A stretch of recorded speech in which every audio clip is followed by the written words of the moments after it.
Chapter 61, Bitter Anbu Building. Interrogation Room. An Anbu sat across from Shinji and asked slowly, "Is that the whole story?" "Yes." Shinji nodded honestly. He had told them everything he could, everything except what he mustn't say. The Anbu studied him. "By your description, this mysterious person's strength should far exceed yours. If that's so, how did you manage to get away so easily?" Shinji shook his head. "I don't know. It was the truth. If the mysterious person had kept after them, none of them would have escaped." The Anbu moved on. "Is that ninja cat your summoned beast?" "Yes. I contracted it in cat country not long ago. Iruka-sensei issued my village exit permit. He can confirm it. We'll verify that." The Anbu glanced at him, then, after a moment's thought, asked cautiously, "Did you notice anything unusual about Uchiha Sasuke?" "What do you mean by unusual?" The Anbu chose his words carefully. "For example, on the way to the root base, was his panic genuine? Or when you were fleeing together, was he using you to draw the root ninja away?" Shinji frowned. The line of questioning made it clear the Anbu was suspicious of Sasuke. That could only complicate things. He'd seen enough investigations to know that suspicion could become accusation. He answered evenly, "I was covering the rear. That was our plan from the start. He didn't use me." The Anbu's tone hardened. "He didn't mislead you?" "No." Shinji shook his head, then snapped, "Why are you even asking that?" Because Shinji had been there, the Anbu didn't hide the truth. "The place you were in was a secret facility in the village. While you were escaping, a theft occurred there. We found Sasuke not far from the scene."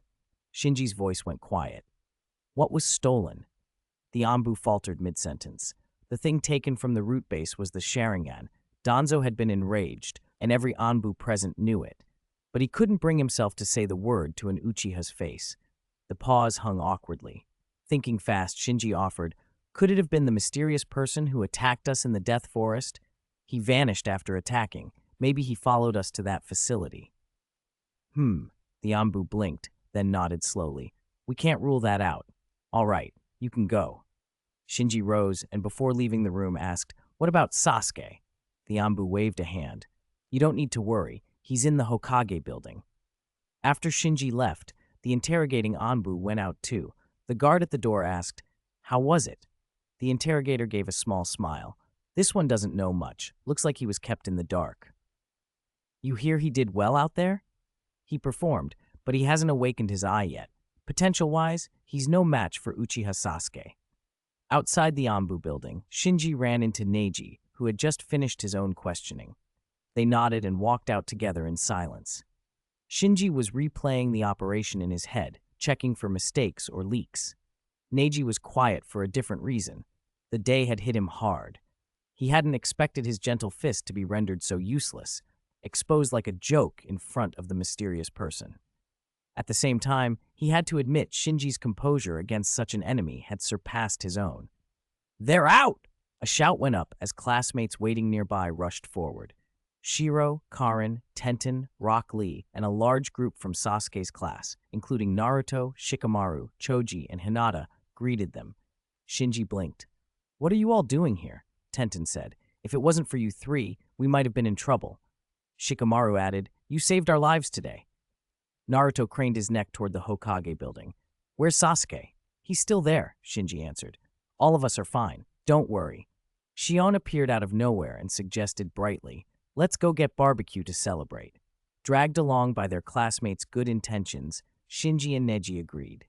At the restaurant, everyone ate and chatted, the conversation inevitably turning to the day's terror, the mysterious person who had appeared in the Death Forest.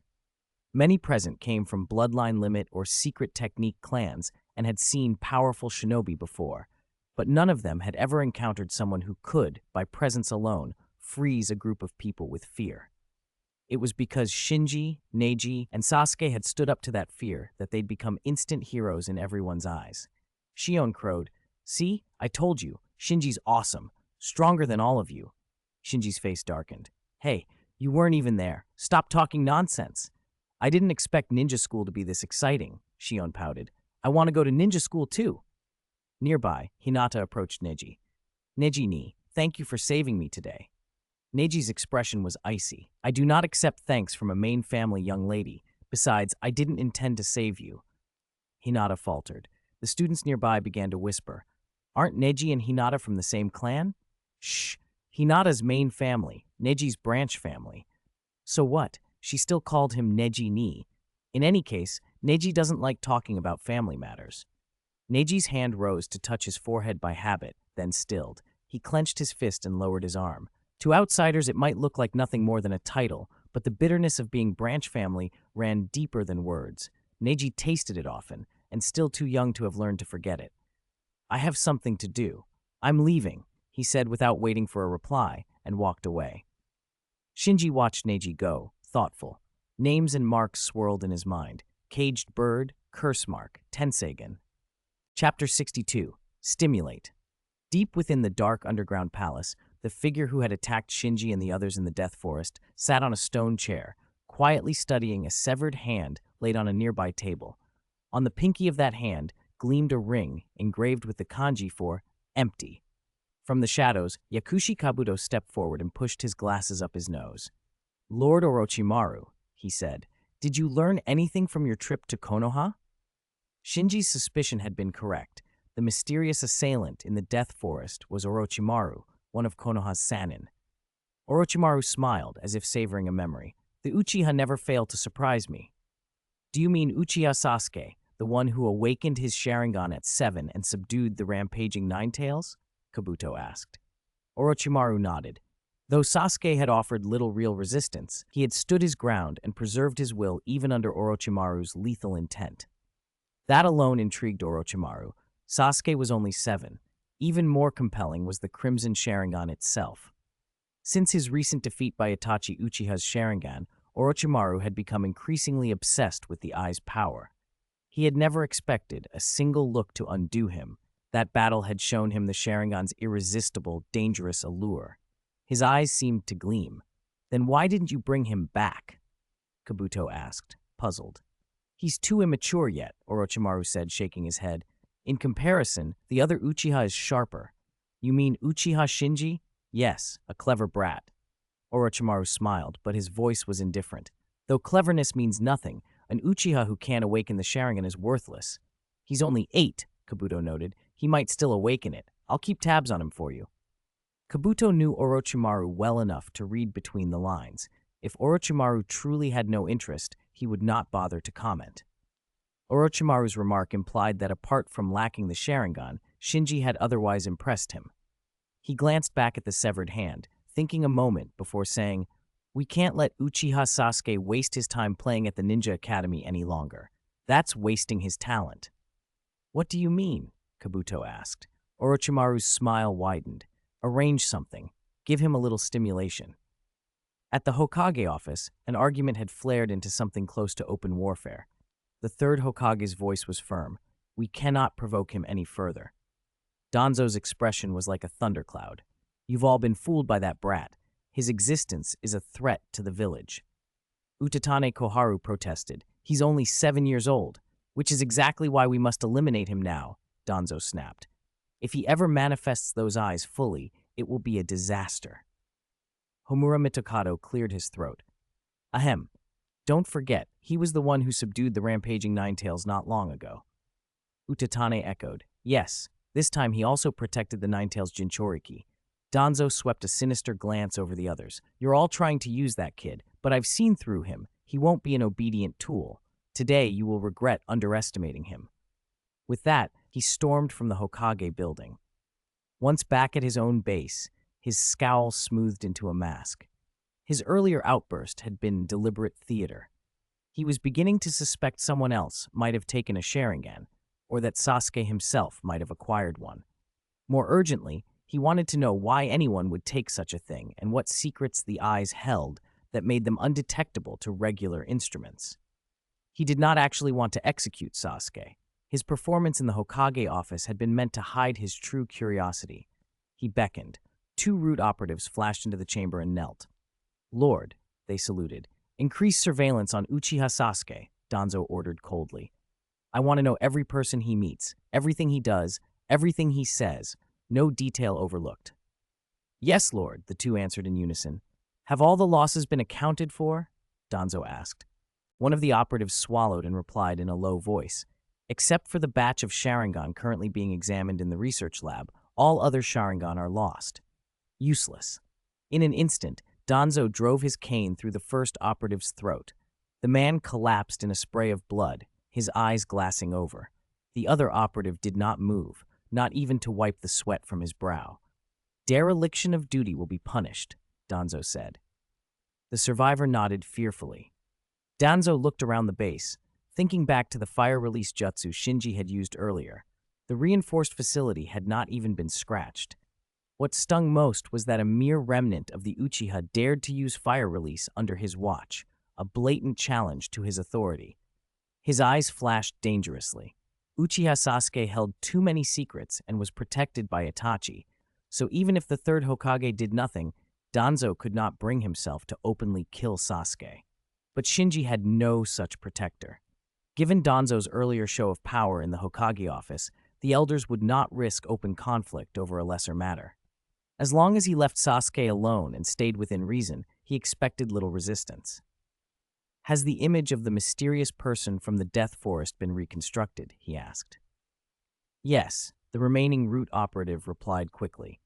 We reconstructed height and visage from eyewitness reports. The person likely used a disguise. We haven't found any useful leads yet. No matter, Danzo said, face hardening.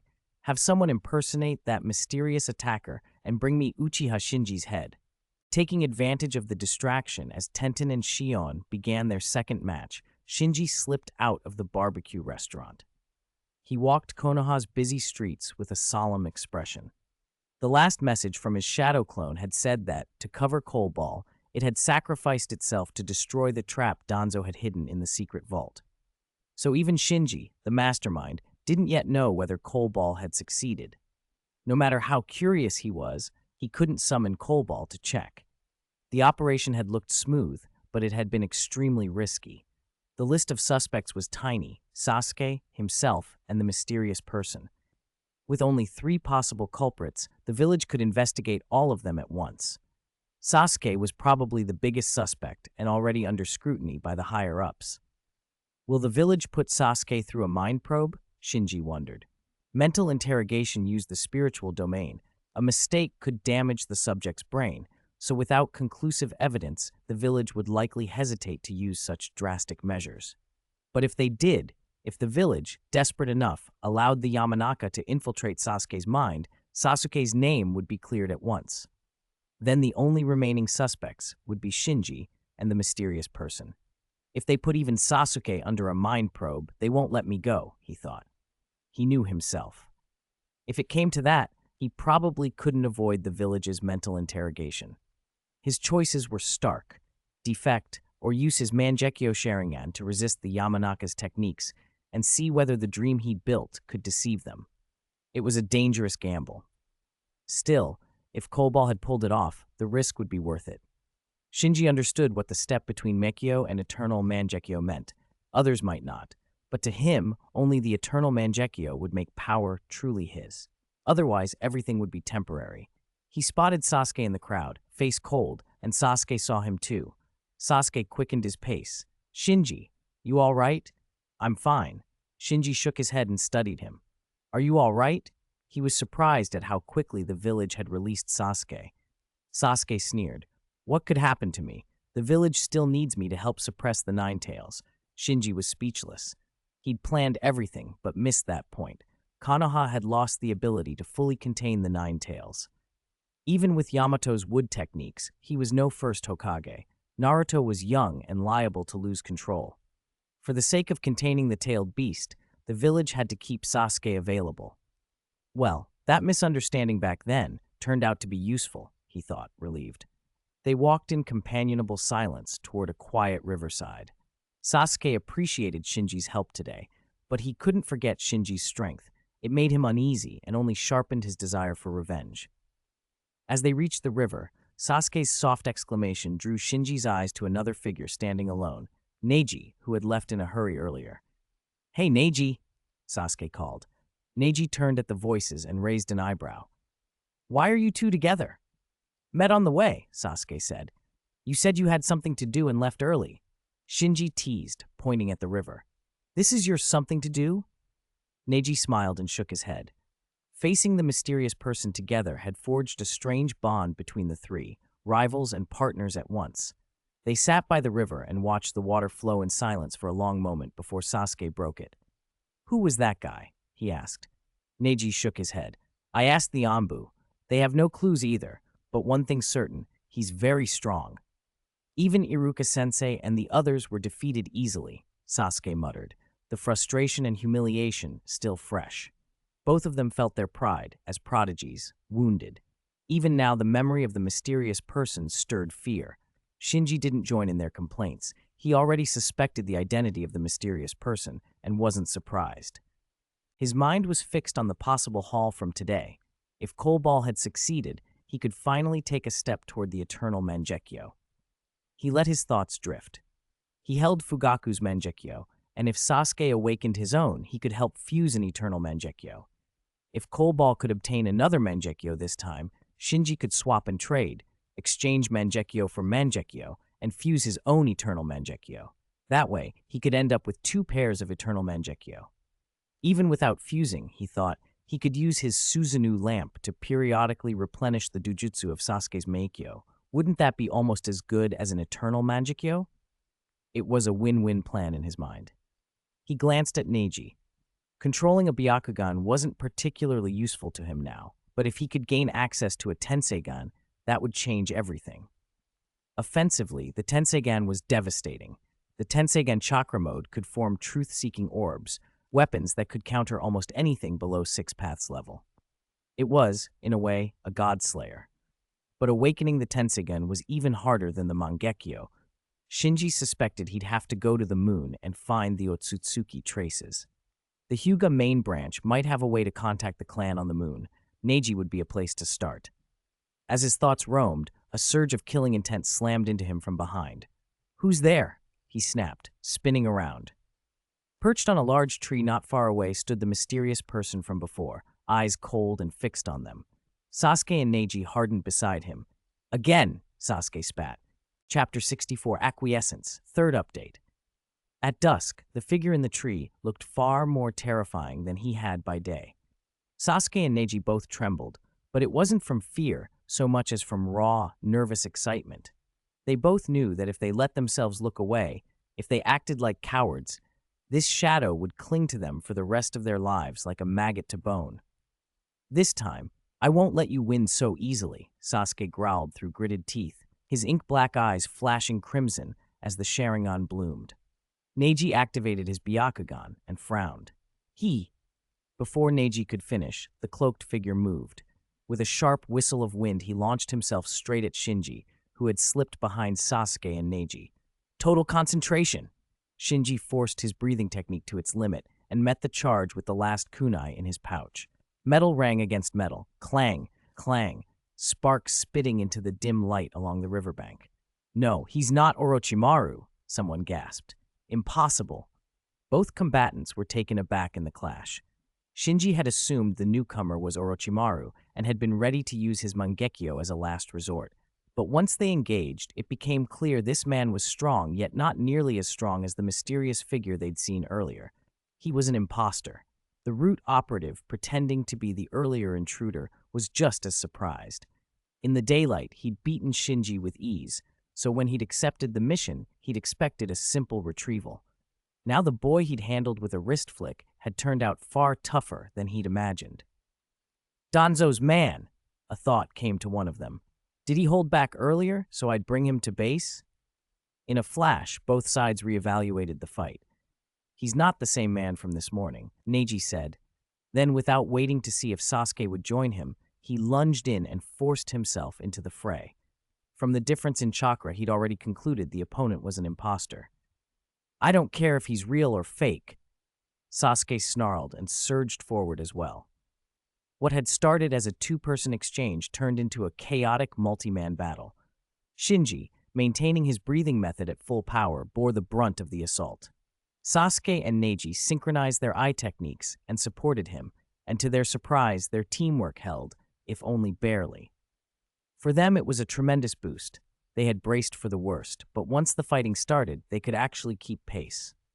The price was written in Shinji's body. Wounds multiplied, blood loss making his breathing ragged. The finer control required by his breathing method wavered. The enemy's target is only me. Shinji thought through the haze of pain. Danzo wants me dead. But why? Have I been exposed, or is this just him venting his anger? Even as the situation tipped toward the critical, Shinji didn't panic. He had a trump card and kept analyzing. If Danzo truly wanted him for his secrets, Shinji figured, the higher-ups would have ordered him captured alive, not assassinated outright. A direct killing seemed more like personal vengeance than sanctioned intelligence extraction. Sasuke and Neji also noticed the focus on Shinji and assumed the boy was targeted because he was the strongest. A hot flush of anger flared in both. Neji kept his composure. Sasuke couldn't. He roared, "You bastard, don't underestimate me." The rude agent swore under his breath. He had never expected not only Shinji but also Sasuke and Neji to have progressed so far. During the daytime's trial in the Forest of Death, they'd fumbled from nerves. Now their movements were clean and deadly. Neji's gentle fist had tightened into precise strikes, and Sasuke's taijutsu had improved, even adopting faint echoes of Shinji's style. Seeing he couldn't keep the fight at a distance, the operative went ruthless, brutally taking out Sasuke with a heavy blow that sent him flying and knocking Neji back. With the two most troublesome interferences temporarily repelled, he lunged for Shinji, aiming to finish it all quickly. From the boy's ragged breathing, the assailant assumed Shinji was near his limit. A child's endurance could only stretch so far. Shinji hadn't expected such mercilessness. The enemy's speed forced him to blur his body and flee into the clump of trees by the river. Trying to run? Where will you go? The root man sneered and immediately gave chase. Shinji can't handle him alone. I'm going after him, Neji called, climbing to his feet and following into the grove. Sasuke, though badly winded and nursing a rib wound, refused to be left lying. Pride pushed him up. He staggered after them, despite the pain. Inside the small stand of trees, Shinji ran at full speed and considered his options. They were still inside the village. If he could make enough noise, he might draw other ninja. He glanced back to see the root man closing, ready to pounce. Don't panic, he told himself. Once you clear the trees, use fire release. There'll be no shortage of attention. Then he saw two Ambu perched on a large tree they'd passed, black-masked figures watching him with detached eyes. They had not moved. Shinji's heart dropped. If the Ambu had stood by while a root operative chased him, then Danzo's action might have had tacit approval from village leadership. Perhaps the elders had made a deal, letting Danzo vent his anger in exchange for leaving Sasuke alone, or to placate him over some stolen secret vault. In any case, the higher-ups were pretending not to see. Those two Ambu were almost certainly there to watch over Sasuke, which explained their proximity and indifference. Abandoning hope for official help, Shinji changed tactics. He thrust his last kunai backward and fired it at the root man's approaching back. Clang. The visitor deflected the kunai with his own blade and sneered. So he saw the Ambu and guessed something. Just an Uchiha remnant, yet he dares defy Lord Danzo. Let me show you. His thought was cut short. There was a sharp, sudden pause in his vision, then a flurry of disbelief. His head separated from his shoulders. In the dimming world at the edges of his sight he saw, stretched where he had just passed, a nearly invisible silk thread. Blood dripped from the line. If not for the gore clinging to it, he might never have noticed it at all. Did that thread cut my head off? Was his last thought before his eyes closed. Third update delivered. Please vote with recommendation tickets, monthly tickets, and continuous reads. Fourth update coming soon. Chapter 65, Growth. Fourth update. Shinji walked slowly to the root ninja's corpse and looked it over. With a flick of his wrist, he reeled in the spider silk, shook the blood from it, and rewound it neatly around his wrist. The fight moments ago had been too close.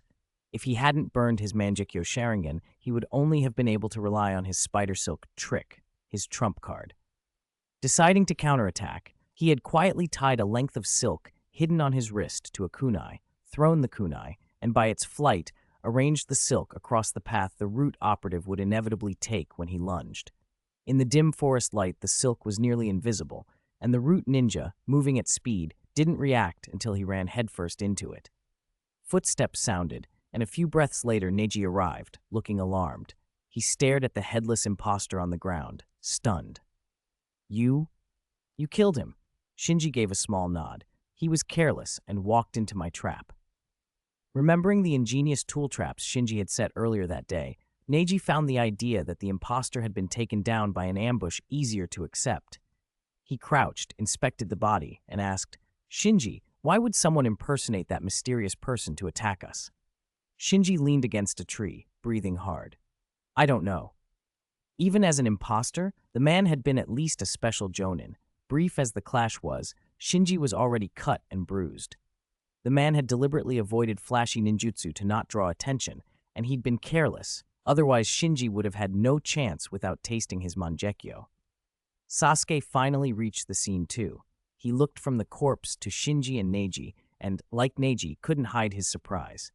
You two killed him? Neji said quickly. Shinji did it alone. What? Sasuke stared at Shinji in disbelief. Shinji, still catching his breath against the tree, waved a hand. He ran right into my trap. Sasuke examined the wound at the imposter's neck and pieced together what had happened. He felt secretly relieved and a little embarrassed.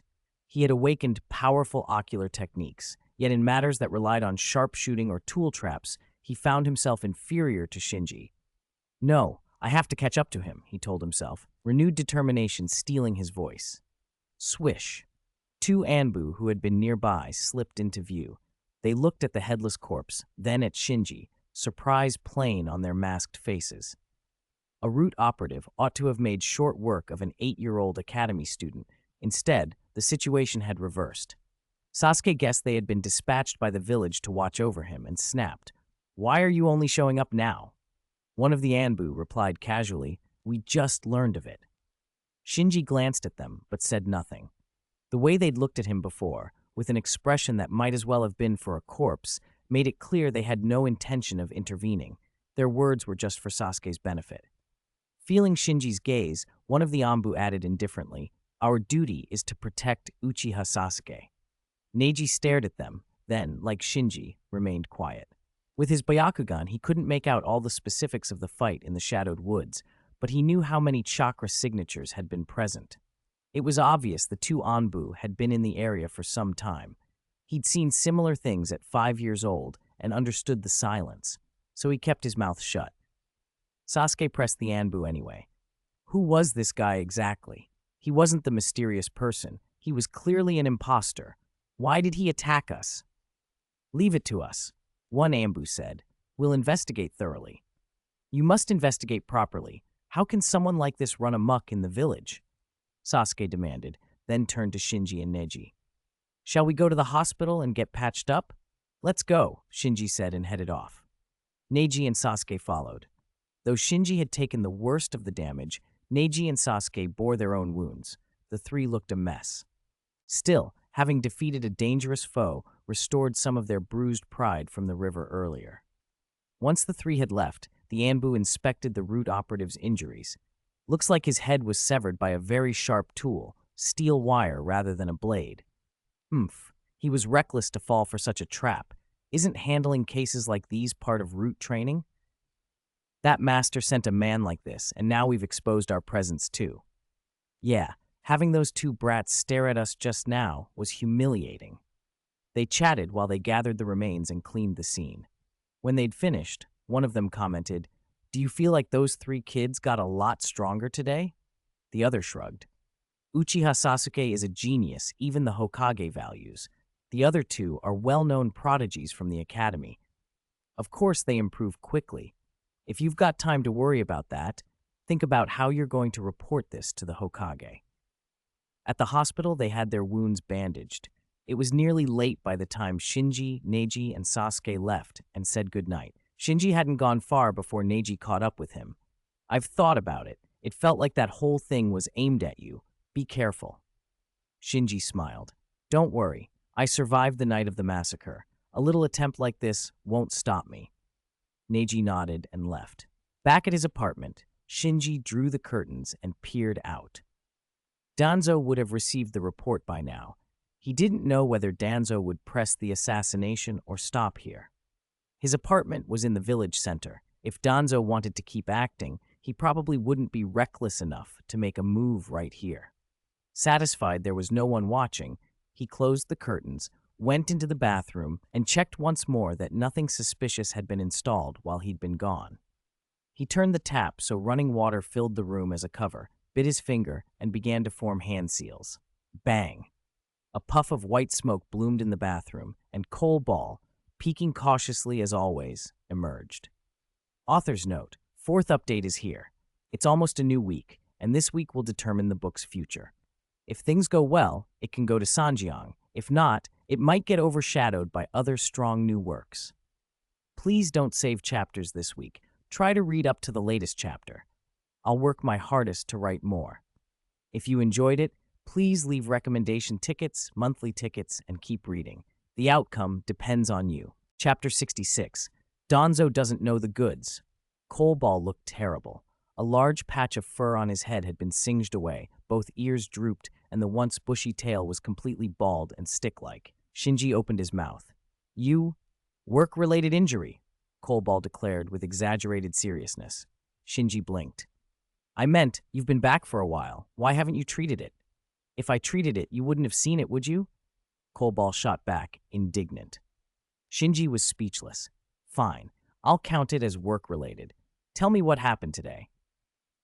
Cole Ball squatted and produced a ceiling scroll, then began to relate the events that had unfolded.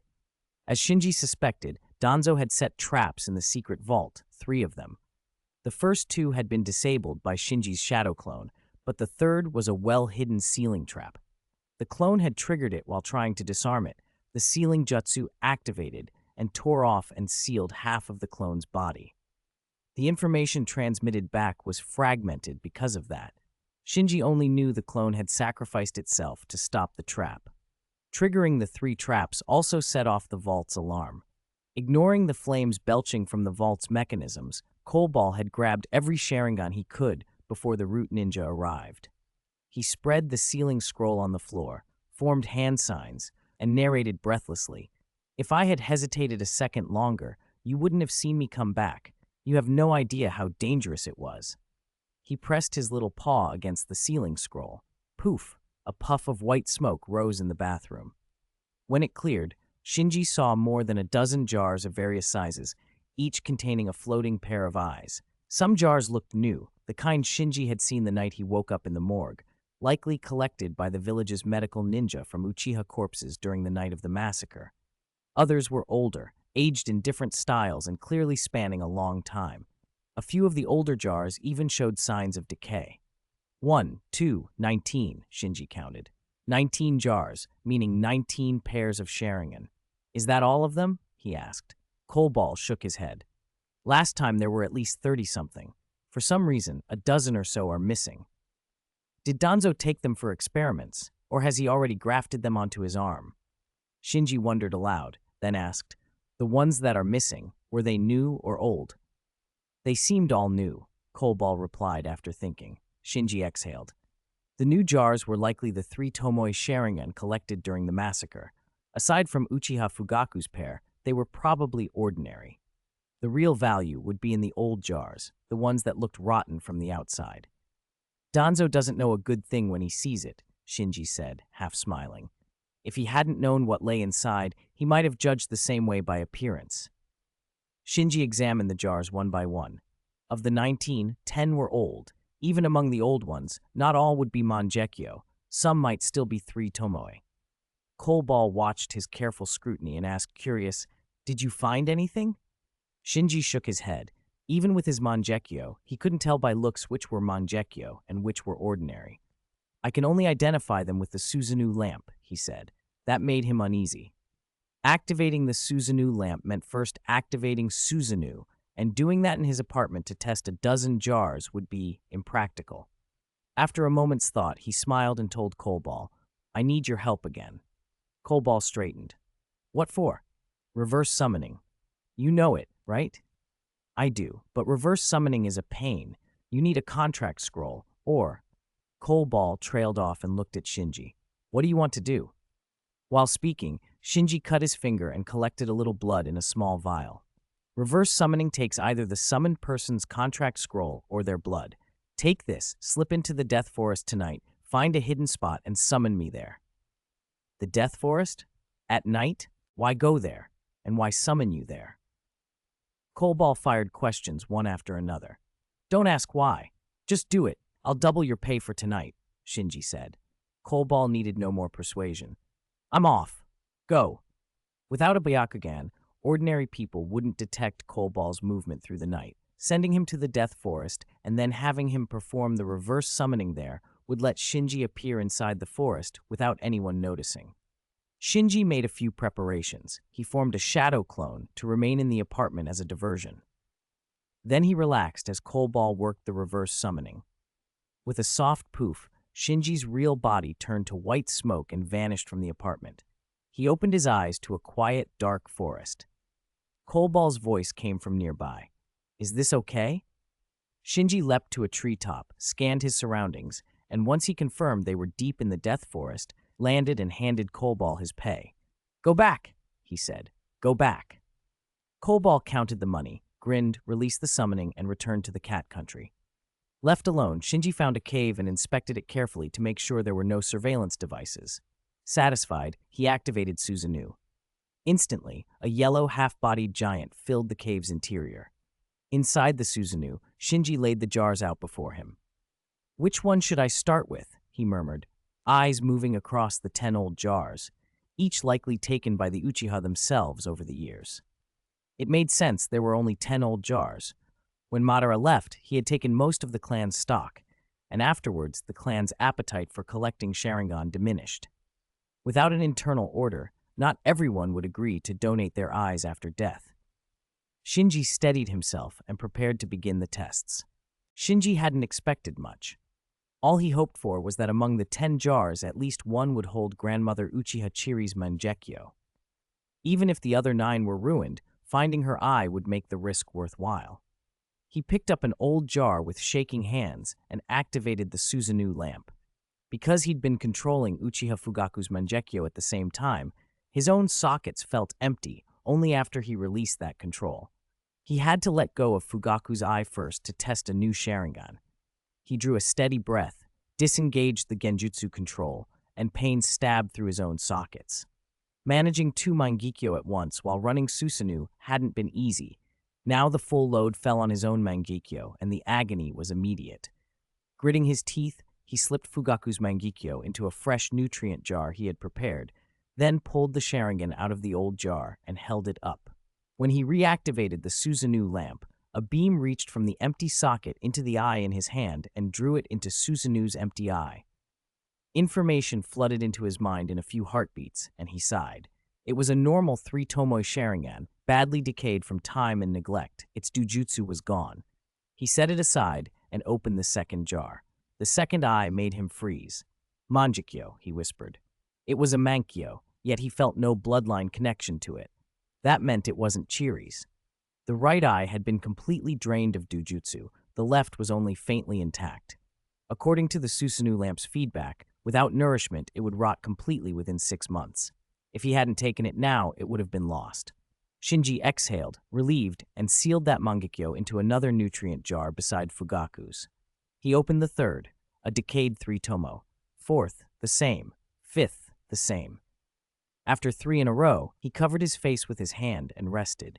Repeatedly cycling the Susanoo lamp was taking a toll. The burning in his sockets worsened every time. He forced himself on.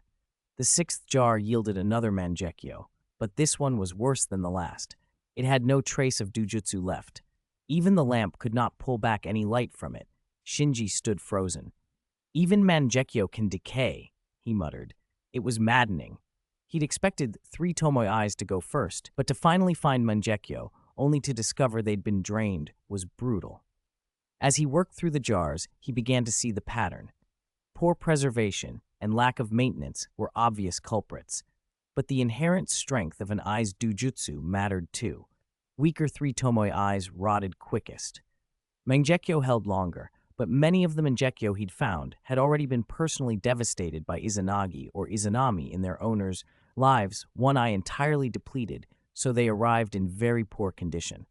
That made him all the more nervous about Chiri. she had used Izanami, a forbidden technique that could destroy a Mangekyo's power. Still, he couldn't bring himself to discard anything that had once been a Mangekyo. He sealed the sixth, dead Mangekyo into a fresh jar and added it to the others. He had 4 jars left. Seventh, decayed 3 tomo. Eighth, a 3 tomo in relatively poor condition, better than the rest, probably collected more recently. Ninth, decayed 3 tomo. Only 1 jar remained. He felt ridiculous and anxious at once. He'd already retrieved 2 Mangekyo that weren't his grandmother's. If this last one wasn't Chiri's, he'd be in an awkward spot. He wiped his face and opened the 10th jar. He drew out the Sharingan, activated the lamp, and a distinctive signal fed back into his mind. This eye had a bloodline connection. No, a Mangekyo with a bloodline linked to him. Its condition was also better than the other 2 Mangekyo he'd found. Aside from a blind left eye, the Mangekyo's dojutsu had been rarely used in life. Shinji let out a long, shaky breath. Finding Chiri's Mangekyo, intact enough to still be worth saving, was more than he had dared hope for. He sealed it carefully into a nutrient jar, and for the first time that day allowed himself a small, exhausted smile. Undoubtedly, these Mangekyo Sharingan belonged to grandmother Uchiha Chiri. The bloodline connection was unmistakable. When Shinji activated the Susanoo lamp to sense the eyes, he met almost no resistance, far easier than when he'd tried to control Uchiha Fugaku's Mangekyo before. Found it! He felt a rush of triumph. Not only had he located grandmother Chiri's Mangekyo, but they were also far better preserved than the other 2 pairs he'd recovered. That confirmed his suspicion. The condition of a Mangekyo Sharingan after death depended on how much its owner had used its dojutsu in life. The previous 2 pairs had clearly been heavily used. Chiri's had suffered much less, so it remained in a much better state. Calming himself, Shinji thought through the problem. 10 jars had yielded 3 pairs of Mangekyo Sharingan. 1 pair was already too decayed to be of use, but the haul was still better than he'd expected. A new complication, though, had emerged.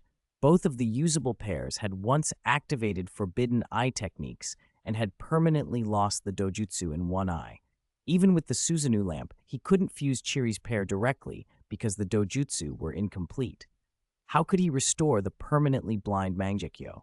He stroked his chin. Restoring permanently blinded Mangekyo wasn't unheard of. Madara had done it. In the original timeline, Madara feigned death with Izanagi, then researched the first-generation cells, combining yin and yang releases until he had the power of all creation. That fusion restored his blind eternal Mangekyo and even evolved the eternal Mangekyo into a Rinnegan. The power of all creation, the union of yin and yang, was therefore the key. But obtaining it meant dealing with first-generation cells, and that was dangerous. After the first's passing, the second had attempted large-scale cell transplants to revive wood release. The experiments recruited volunteers from Konoha and ended in disaster. Even volunteers with Senju blood couldn't withstand the first-generation cell's domineering nature. Years later, Danzo and Orochimaru secretly resumed experiments on dozens of children. Only Yamato survived. Shinji didn't want to touch first-generation cells if he could avoid it. Even Madara, with eternal Mangekyo and as Indra's reincarnation, could not fully counteract the erosion after a transplant. The first generation's visage appearing on his chest was a grim example. The memory of that sent a chill through him. There was, however, a safer alternative: white Zetsu cells. Cultivated by Madara through the divine tree using first-generation cells, white Zetsu carried far fewer risks. When white Zetsu tissue was used in Obito, there were almost no lingering problems. Shinji thought of Deidara, who he'd met earlier by chance. If Deidara had joined Akatsuki, perhaps Shinji could acquire white Zetsu cells through him. White Zetsu had already proven its worth with Obito. Obito, with only 1 Mangekyo, used Kamui as readily as a standard fire release, thanks to the white Zetsu power bank. Shinji dismissed the train of thought and turned his focus back to the jars. He did have another option besides white Zetsu. He could pair an eye that still retained its dojutsu with one of Chiri's functioning eyes, then use his Mangekyo and the Susanoo lamp to forcibly fuse them. That might produce an eternal Mangekyo, though the success rate would be lower. The cost, however, would be severe. The permanently blind pair would be lost forever. The two eyes of a Manjikyo pair shared a dojutsu linkage. When one eye evolved, the other could evolve in tandem across different bodies, as with Obito and Kakashi. Forcibly fusing a working eye with Chiri's eye could doom the remaining blind eyes to permanent uselessness. Shinji weighed his options and decided against that extravagant route. With the Uchiha annihilated, every Manjikyo was irreplaceable. He already had his own Manjikyo, plus 4 other pairs in varying conditions. If he could find a way to restore the blind dojutsu, even the decayed Mangekyo might be recoverable. Then he could fuse 2 pairs into Eternal Manjikyo and still have 1 pair left. If he gave up on restoration now and fused immediately, he would effectively lose a pair of Eternal Manjekyo. Besides, his current control over Uchiha Fugaku's Manjikyo was still enough to support him. There was no need to rush. If his dojutsu ever reached a breaking point and he still hadn't found a restoration method, he could always fuse the 2 working pairs then. Having made that decision, Shinji carefully probed Chiri's eyes.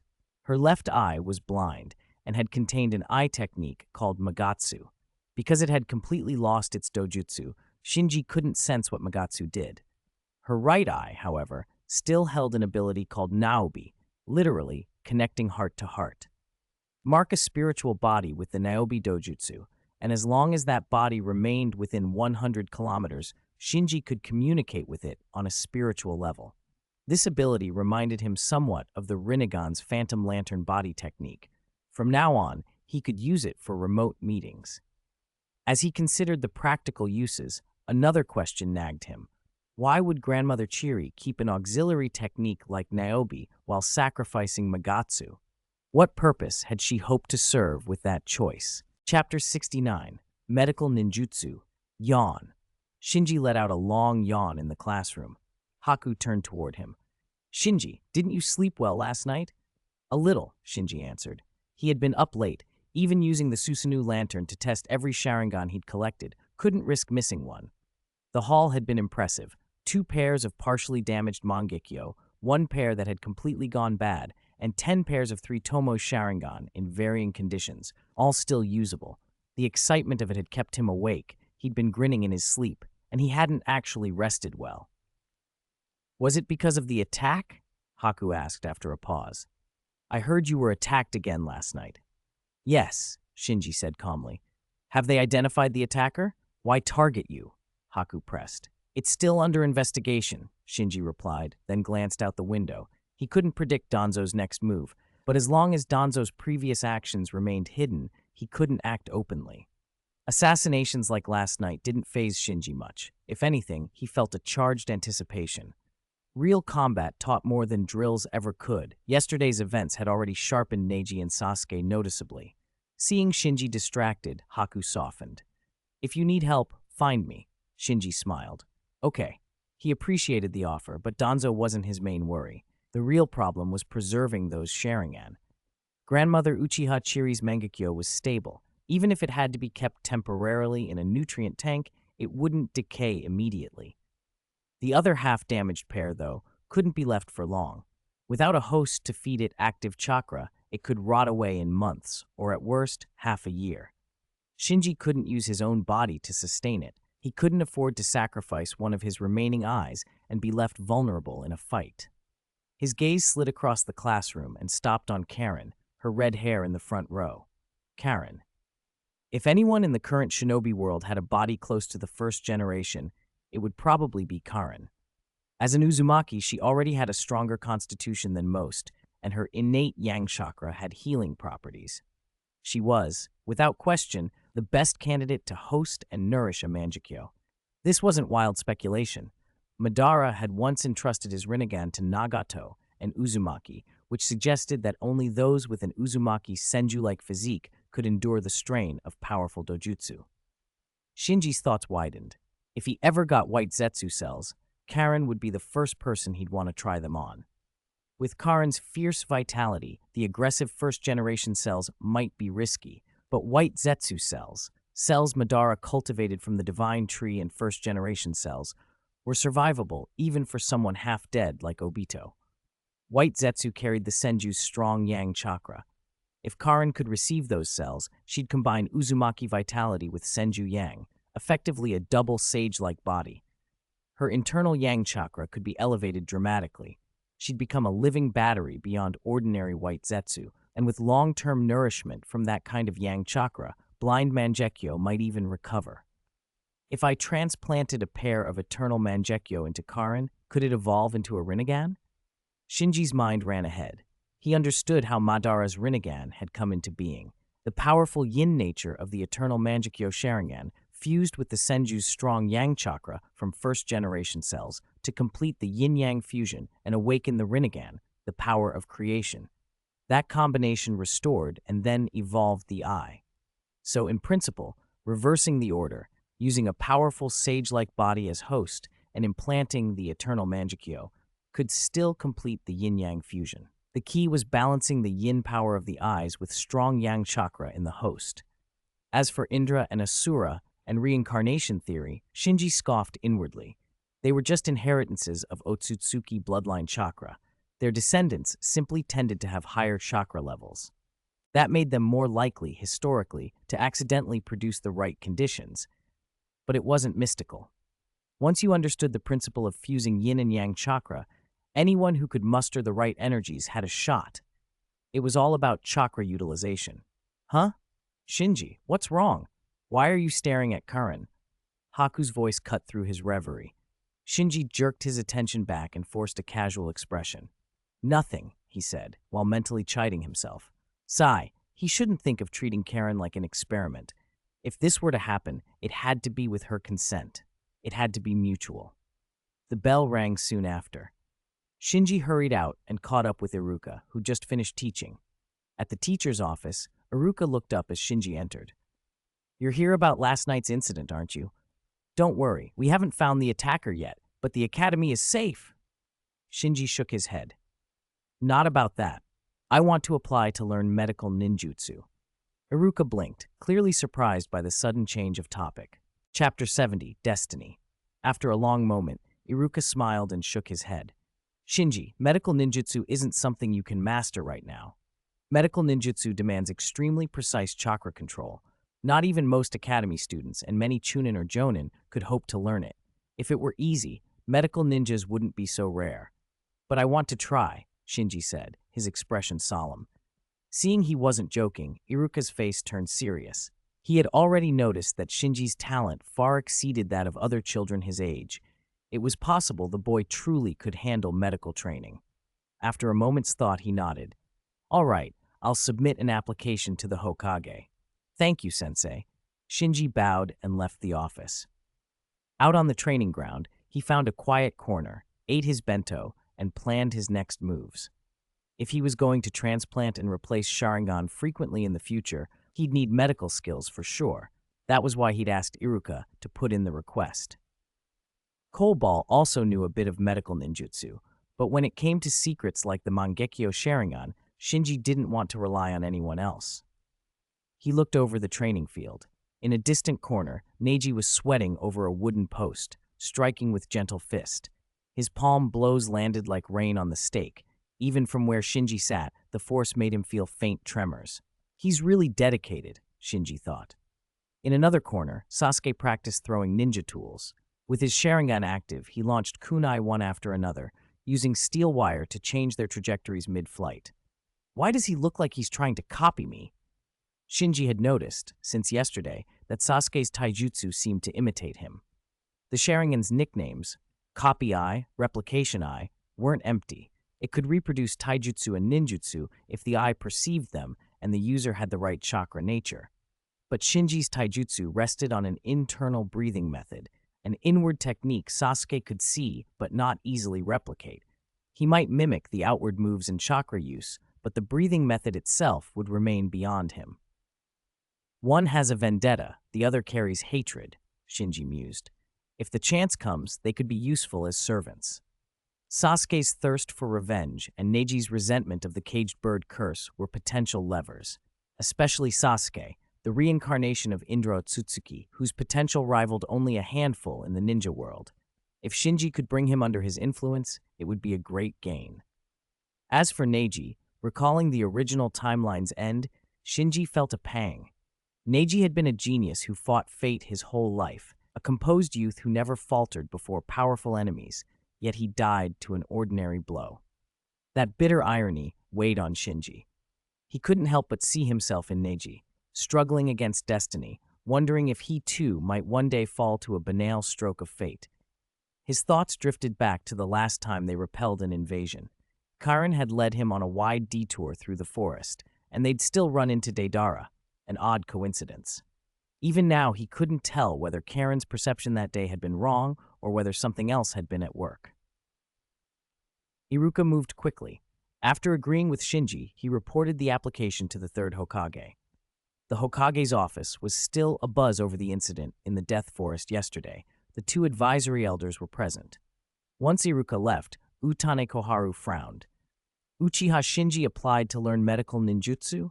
He isn't even a genin. What's the point? This sounds ridiculous. Homura Mitokado replied, Could it have to do with last night?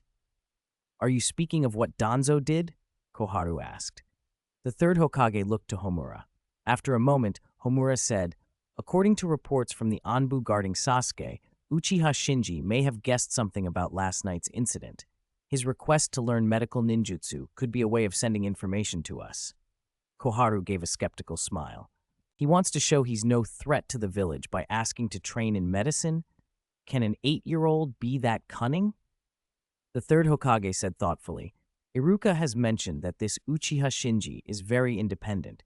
He's not an ordinary child. Homura nodded. I've been watching him. He's a promising talent. The Hokage puffed his pipe, weighing the politics. Intervening personally for an Uchiha remnant might inflame tensions with Danzo, and the relationship between them was already strained over Sasuke. Homura seemed to read his hesitation. Danzo went too far, he said. He treated others with the same harsh methods he uses on his own subordinates. That must be curbed. That's true.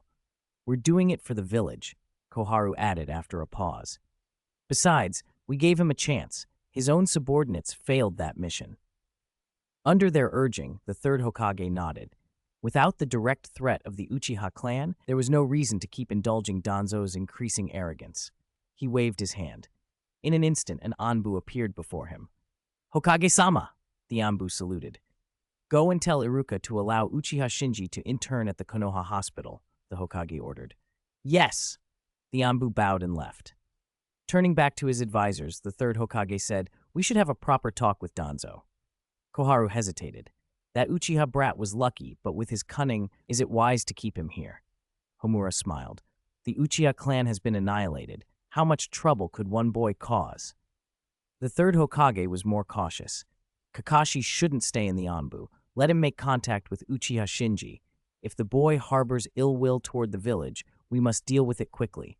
We cannot let him influence Uchiha Sasuke. Both advisors agreed. In a few brief words, the three high-ranking officials had decided the course of a child's life. Chapter 71, New Classmates, Third Update.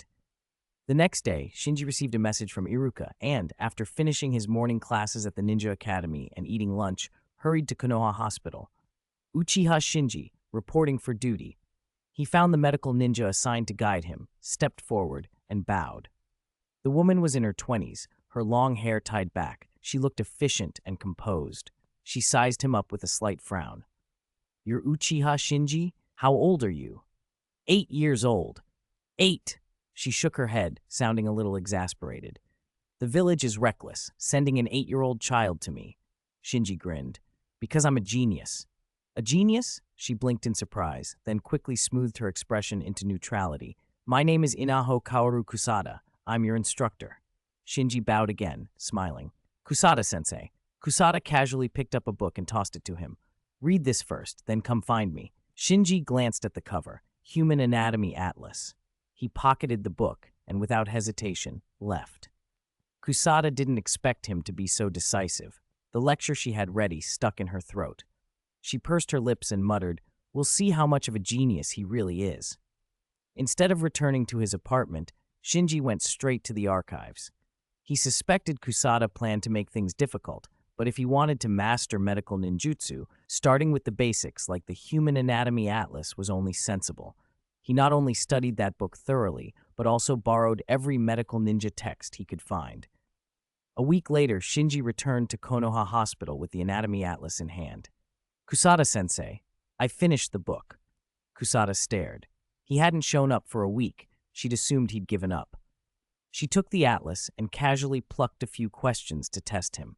He answered each one fluently, and she inwardly flinched. He'd finished that book in a week. It had taken her a month. Not convinced, she fetched another book and tossed it to him. Read this. Shinji looked at the cover, Hematology, and smiled. I finished this too. Kusada's expression hardened. She produced a third book, Chakra and Muscle Tissue. Before she could hand it over, Shinji said with a smile, I've read that one as well. Kusada tested him on material from all three books. He answered every question the same way, confidently and correctly. When did you read all this? She demanded. Over the past few days, Shinji said, pointing to the two additional titles. I borrowed them from the archives besides the atlas you gave me. They helped a lot. Kusada swallowed her surprise and adopted a businesslike tone. You can't master medical ninjutsu by rote memorization. Follow me. She led him to the laboratory. She picked up a live fish from a tank, made a shallow incision across its belly with a scalpel, and the lively fish went limp. Kusada formed hand signs, used the mystical palm technique, and pressed gently on the wound. The cut sealed instantly. The fish regained vitality and began to flop around. This, she said, is the most basic medical ninjutsu, the mystical palm technique. Beginners need hand signs, but with enough practice you won't. You should have memorized the hand sign sequence just now. Go practice. If you haven't mastered it in a month, come back. Her voice trailed off as she watched Shinji begin to form hand signs with careful precision. Green chakra gathered around his palm. He looked up at her. Kusada-sensei, is this right? Kusada murmured. Not bad. Not bad. Shinji glanced at the fish on the table. May I try? Kusada stepped back and nodded. He imitated her, made a shallow cut on the fish's abdomen, activated the mystical palm technique, and moved in. As his chakra interacted with the fish's tissues, information flowed into his mind. Sensations and feedback he could read like a diagram.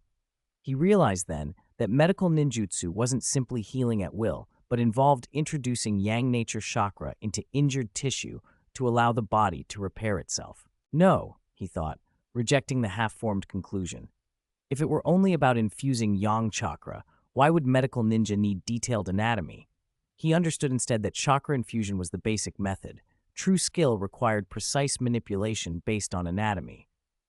With that clarity, he stopped, held the scalpel, and asked Kusada, Is this okay? She wasn't entirely sure what he intended, but seeing how quickly he'd picked up the mystical palm technique, she nodded. Snap. Without warning, Shinji chopped off the fish's head.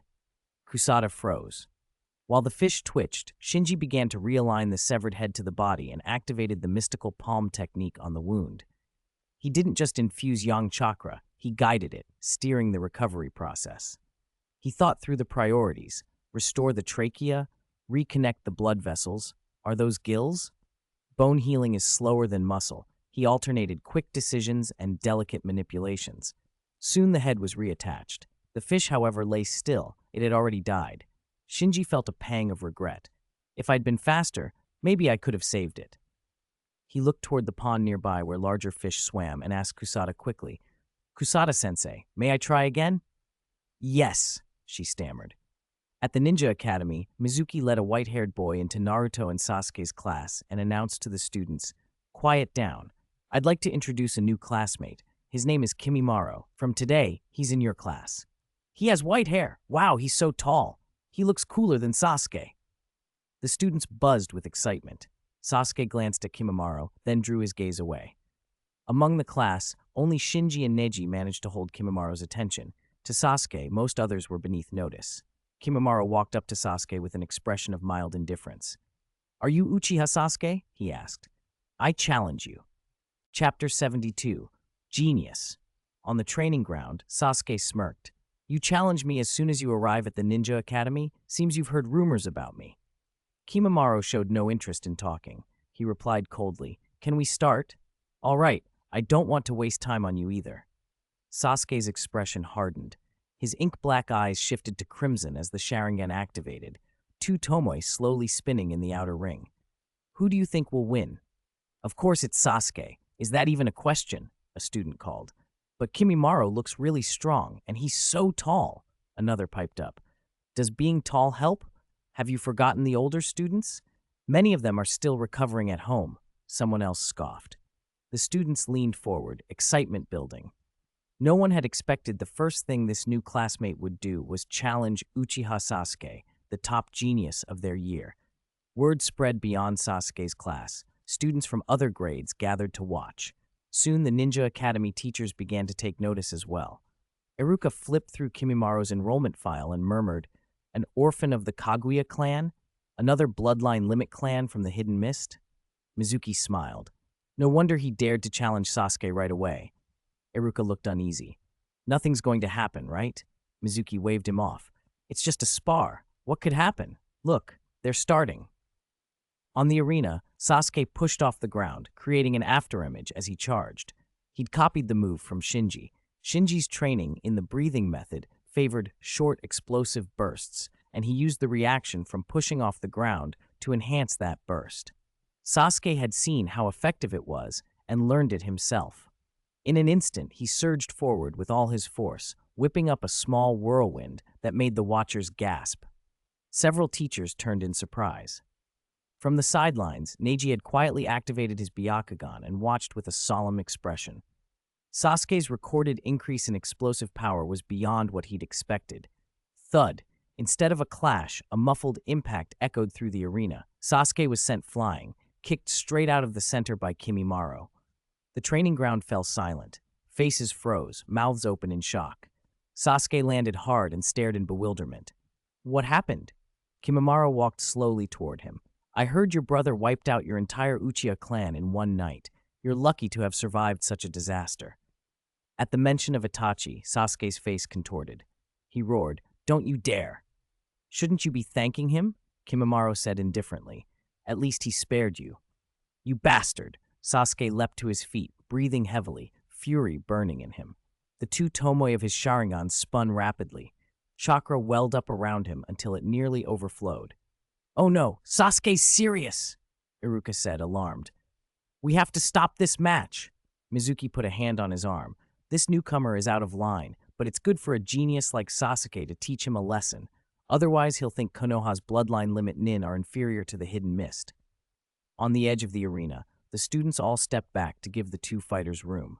Shikamaru whispered, "Sasuke looks furious." "Why's he so angry?" Naruto, usually carefree, sounded startled. He'd never seen Sasuke like this. Shikamaru just shook his head. In the arena, rage had overtaken Sasuke's reason. He raised his arms and began forming hand signs beneath the horrified gaze of the crowd. "Fire release, great fireball technique." Boom! A massive fireball shot from Sasuke's mouth toward Kimimaro. Nobody expected him to use fire release during a spar. The watching students scattered as the academy teachers rushed forward to intervene. Whoosh! But Kimimaro had vanished from sight. Sasuke's Sharingan darted left and right, searching. A voice came from right behind him. "What are you looking for?" Sasuke spun, but before he could fully turn, a heavy fist struck him, sending him flying again. Every student and teacher froze, stunned.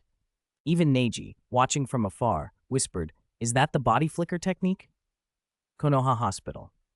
After practicing on several live fish, Shinji had finally grasped the techniques well enough that his recovery speed improved noticeably. Inaho Kaoru watched approvingly from the side.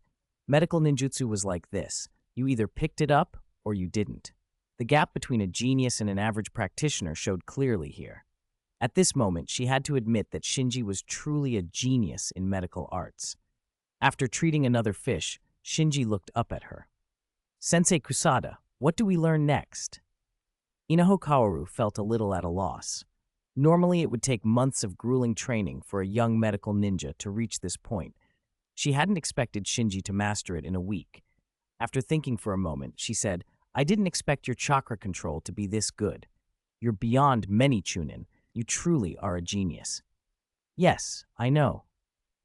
Shinji nodded without false modesty. In this field, there was no need to hide ability, only to learn faster and stronger techniques. His chakra control was indeed far superior to ordinary people's. The activation of the Mangekyo Sharingan itself was a qualitative leap in yin chakra. Mangekyo level control had never been poor.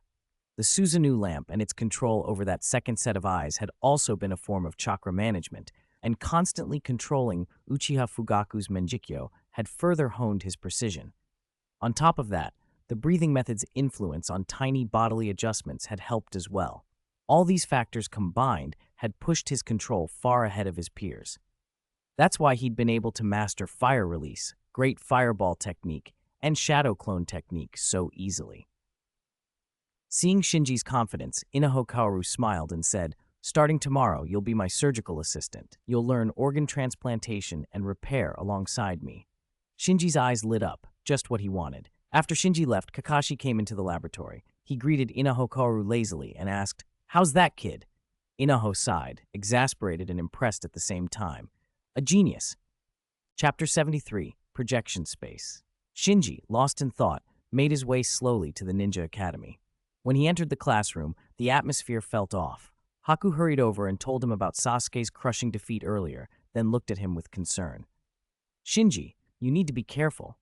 "Why? What for?" Shinji asked, puzzled. "Everyone's guessing Kimimara's next target will be either you or Neji," Haku said. Shinji smiled faintly. "Don't worry. I won't accept challenges from others so easily." He sat and ran what Haku had said through his mind. Kimimaro was attached to Orochimaru. Why had he come to the academy? Was Orochimaru trying to provoke Sasuke through him? The fact that Kimimaro had openly challenged Sasuke made the motive obvious. If it were anyone else, they might assume he sought fame, but Shinji knew Kimimaro didn't care about that. Kimimaro only wanted to serve Orochimaru, even to the point of sacrificing his body. If he was at the academy, it was on Orochimaru's orders. Provoking Sasuke fit a pattern, push Sasuke to grow stronger quickly. Orochimaru was already plotting to take Sasuke's body. Shinji forced his thoughts back. He didn't plan to interfere with whatever Orochimaru intended. Sasuke's development might outpace everyone's expectations anyway, and Orochimaru could end up shooting himself in the foot, as in the original timeline. Shinji had his own problems. Lately, he'd been on guard against Danzo's assassination attempts, though for some reason, Danzo had been unusually quiet. Even the root operatives who used to stalk him had vanished. Still, he couldn't be careless. While studying medical ninjutsu, he stayed near the village core, constantly wary of attacks. In a week or so, he should be able to perform simple eye transplant operations on his own. Now he needed to find a suitable living donor to nourish the half-damaged Mangekyo. Those eyes couldn't wait. Resolute, he covered his eyes and activated his Mangekyo Sharingan. He used the kaleidoscope eye technique Naobi to mark Haku, who sat before him, and Karin, who was near the podium. After placing the marks, he quietly deactivated his Mangekyo. He'd come to school specifically to mark their spiritual bodies, even switching which Mangekyo he used for the purpose. After classes, he declined Haku's invitation to spar and returned alone to his apartment. Night. Shinji set his medical texts aside and glanced at the clock, past 11. Haku and Karin would be getting ready for bed. He slipped on his red cloud cloak and mask, sat on the bed, and activated Niobe again. This time he initiated the link. Instantly, his spiritual projection appeared before a round table. This was Niobe's projection space. Spiritual bodies linked by Niobe manifested here as projections. Haku and Karin's projections materialized at the empty seats around the table shortly after. "Where is this?" Haku blurted, terrified when they found themselves standing on a stone platform surrounded by endless darkness. Only when they saw Shinji's projection, his red cloak outlined even if details were hazy, did they relax. Shinji sat calmly. "From now on, we'll meet like this often. No need to panic." "Where are we, sir? Is this space-time ninjutsu?" Haku asked. Shinji shook his head. "No, your original bodies are in your apartments. These are just projections of your spiritual bodies. This place is an illusory projection space." "How amazing," Karin breathed, staring at the round table, the stone underfoot, and the abyss beyond. Everything about the organization seemed extraordinary. "We'll meet like this weekly to share information unless something urgent comes up," Shinji said. Haku glanced around and asked, "What about Deidara?" Shinji paused, surprised at the question, and replied casually, "He's on another mission and won't join the meetings for now."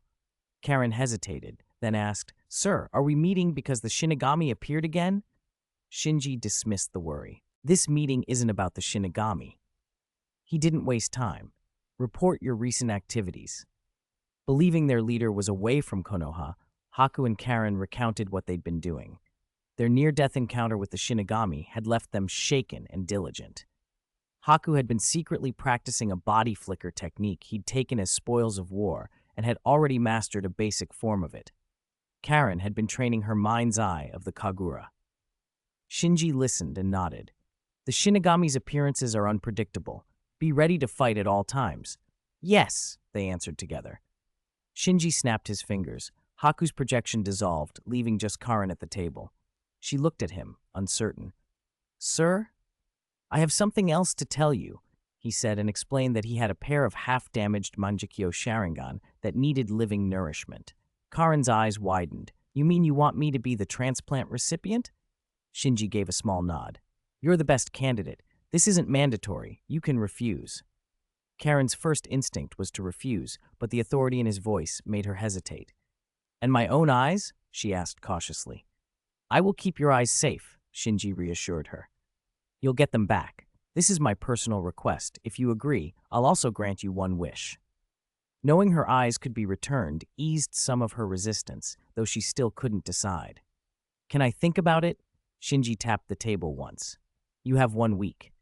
With that, he severed the link, and Karen's projection faded. Chapter 74. Roll-up. Third change. Karen had other forces backing her, so reviving the half-damaged Mangekyou could only be done with her consent. It couldn't be forced. If word leaked and the Mangekyou was ruined, it would be a disaster. That was why he hadn't used his position as the organization's leader to coerce her. Fortunately, he still had a week to practice the transplant surgery, which gave Karen time to decide. Shinji stared at the empty round table and thought, if I could mark Deidara too, I could contact him through GB. He was still thinking about the white Zetsu cells. Having Karen transplant the half-damaged Mangekyou would only restore some activity. Karen's current yang-release chakra probably wasn't enough to fully revive a completely blind Mangekyou. To fully restore the abilities of 2 half-damaged Mangekyou and 1 completely damaged Mangekyou, Karen's sage body would likely need to advance further, and that depended on Deidara, who had joined the Akatsuki. Shinji wasn't sure of the upper limit for marking with GB, but he felt marking 7 or 8 spirits should be doable, so he wanted to see Deidara again and mark his spirit. At the same time, having mastered Grandmother Uchiha Chiri's Mangekyou, he had a vague sense that the eye technique Magatsu in his blind left eye had some connection to GB. The true strength of that Mangekyou might not be GB after all, but Magatsu. Why had Chiri abandoned Magatsu back then? Was Magatsu actually stronger than GB, or was that just his impression? Or was there some unavoidable reason? A sudden throbbing pain in his eye cut his thoughts short. He sighed and deactivated GB. Back in his apartment, he removed his mask and the Akatsuki robe, muttering, "It's unbearable without an eternal Mangekyou Sharingan. Everything's limited." After a short rest, he checked the clock. It was still early, so he plunged back into medical ninjutsu texts. The next morning, he skipped the ninja academy and went straight to Inahokaoru to begin learning organ transplant surgery. He had reached the point where he could be considered a medical ninja, and Inahokaoru even began considering officially taking him onto the medical team. For the next week, Shinji lived in the laboratory, performing hundreds of transplant operations and dissections. Every day was either surgery or study. Seeing his obsession, even the other medical ninjas agreed he might be naturally suited to the job. The academy wasn't peaceful either. After his crushing defeat to Kimimaro, Sasuke was ashamed and challenged Kimimaro 3 more times over the week, each time routed. Kimimaro became famous. Just when everyone expected him to keep challenging the other 2 prodigies, Shinji and Neji, Kimimaro suddenly stopped. That disappointed the gossip mongers but embarrassed Sasuke even more. If Shinji and Neji had also lost to Kimimaro, people would only praise Kimimaro. Now only Sasuke had been crushed, and because Kimimaro hadn't faced Shinji or Neji, Sasuke's defeat was highlighted. He felt people whispering and pointing whenever he walked down the street, and he threw himself into training even harder, sometimes training when even Lee, who ran laps until late, was resting. Neji, too, began obsessive training. Though outwardly calm, he was panicked inside, afraid Kimimaro would challenge him. He knew he might be stronger than Sasuke now, but not by much. Facing Kimimaro could end no better. Kimimaro's own training was brutal and selfless, shocking everyone with his dedication. The academy, already fiercely competitive, grew even more so. Even Shikamaru, Kiba, Choji, and Shino were urged on by their parents and pushed into training. Shinji knew, though others didn't, that Orochimaru's plan had succeeded. A week after their last meeting, Shinji activated GB again at 11 at night and summoned the projections of Haku and Karin. After a brief report, Haku asked, "Sir, no ghosts found this week either?" Shinji nodded. 2 weeks had passed since the last invasion, with no sign from the lantern, which wasn't right. He was frustrated but helpless. The ninja world was vast, and he relied on the lantern to detect invaders. Now that mysterious lantern bearer was interfering with his device, he had no reliable way to tell if the ghosts had given up, if his lantern was failing to detect them, or if the ghosts were planning something big. After ending the session with Haku, Shinji cut off that projection and focused on Karin alone. "What have you decided?" he asked. Karin hesitated, then asked, "Can I ask you for one thing?" "Yes," Shinji said, "if it's within my ability." She didn't hesitate then. "All right, I promise."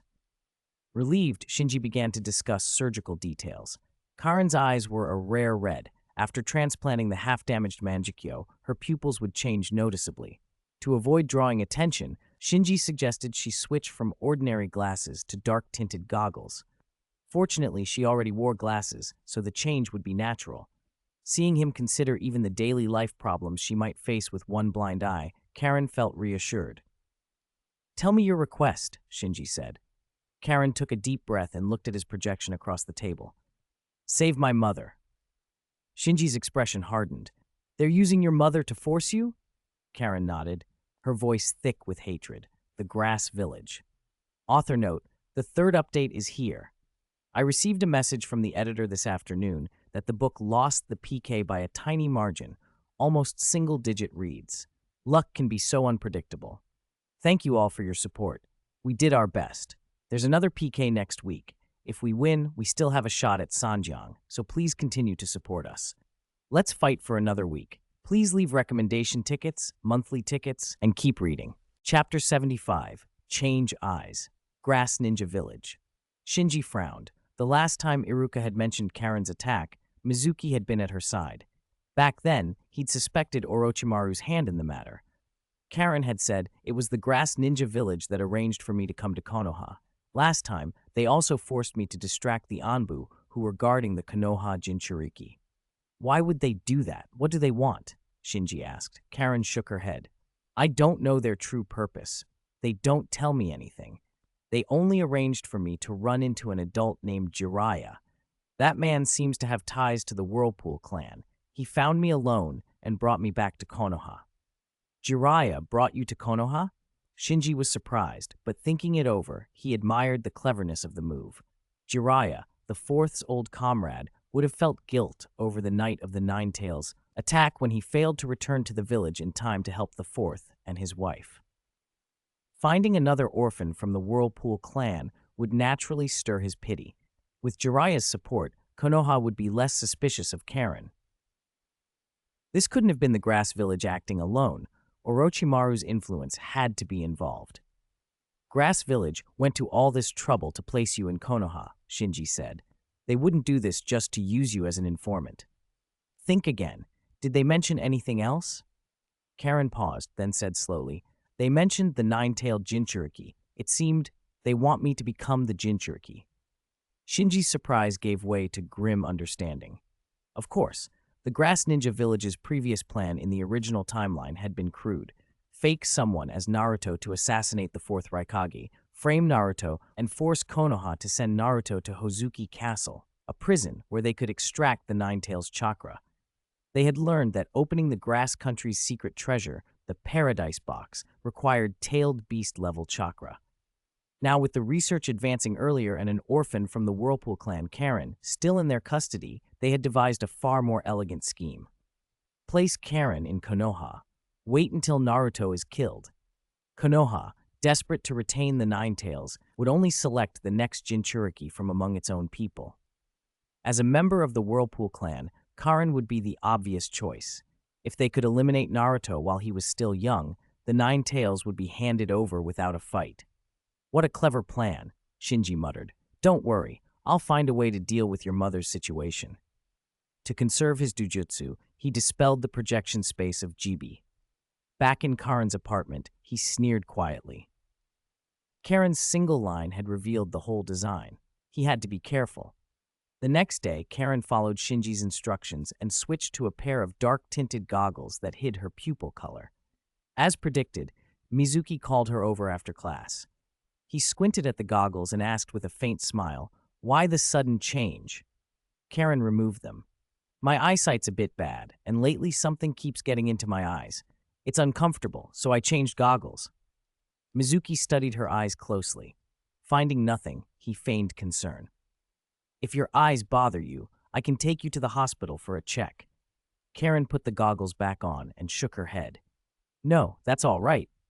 Shinji watched from a distance. Mizuki, Orochimaru's spy, had been assigned to keep an eye on Karen, confirming Shinji's suspicions about Orochimaru's involvement with the Grass Village. Luckily, he'd had Karen switch goggles before the transplant. Mizuki's scrutiny would no longer be useful. Aside from Mizuki, only Haku asked about Karen's new goggles. The other classmates paid no attention. Karen was usually solitary. That night, Shinji slipped into Karen's apartment carrying surgical instruments. Dressed in Akatsuki attire, he wanted to keep a low profile. "Sir," Karen tensed at the sight of him. Shinji spoke softly. "It's a simple minor surgery. Don't be nervous." Karen's voice trembled. "Okay." He sighed inwardly. Eye surgery did sound terrifying, especially to a 7 or 8-year-old. He retrieved the nutrient jar containing 2 partially damaged Mangekyo Sharingan and meticulously sterilized his tools. Karen peered at the jar, curiosity winning over fear. "Are those the eyes you're going to give me?" Shinji nodded. "They're Mangekyo Sharingan of the Uchiha." He didn't hide the truth from her. If the future required further cellular grafting, honesty would build the trust he needed. The operation itself was quick and clean. It wasn't difficult. Rin had transplanted an eye for Kakashi on the battlefield earlier in the timeline. The speed of the procedure left Karen dazed. "Is it over?" she asked, blinking. Shinji placed the removed eyes back into a nutrient jar and checked her condition. "How do you feel?" Karen replied quickly. "Other than not being able to see from my right eye right now, I don't feel anything else." "No sign of rejection?" She shook her head. "Nothing, as expected of the Whirlpool clan." Shinji exhaled in relief and admiration. "Your left eye is a true Mangekyo. I deactivated its active state before the transplant.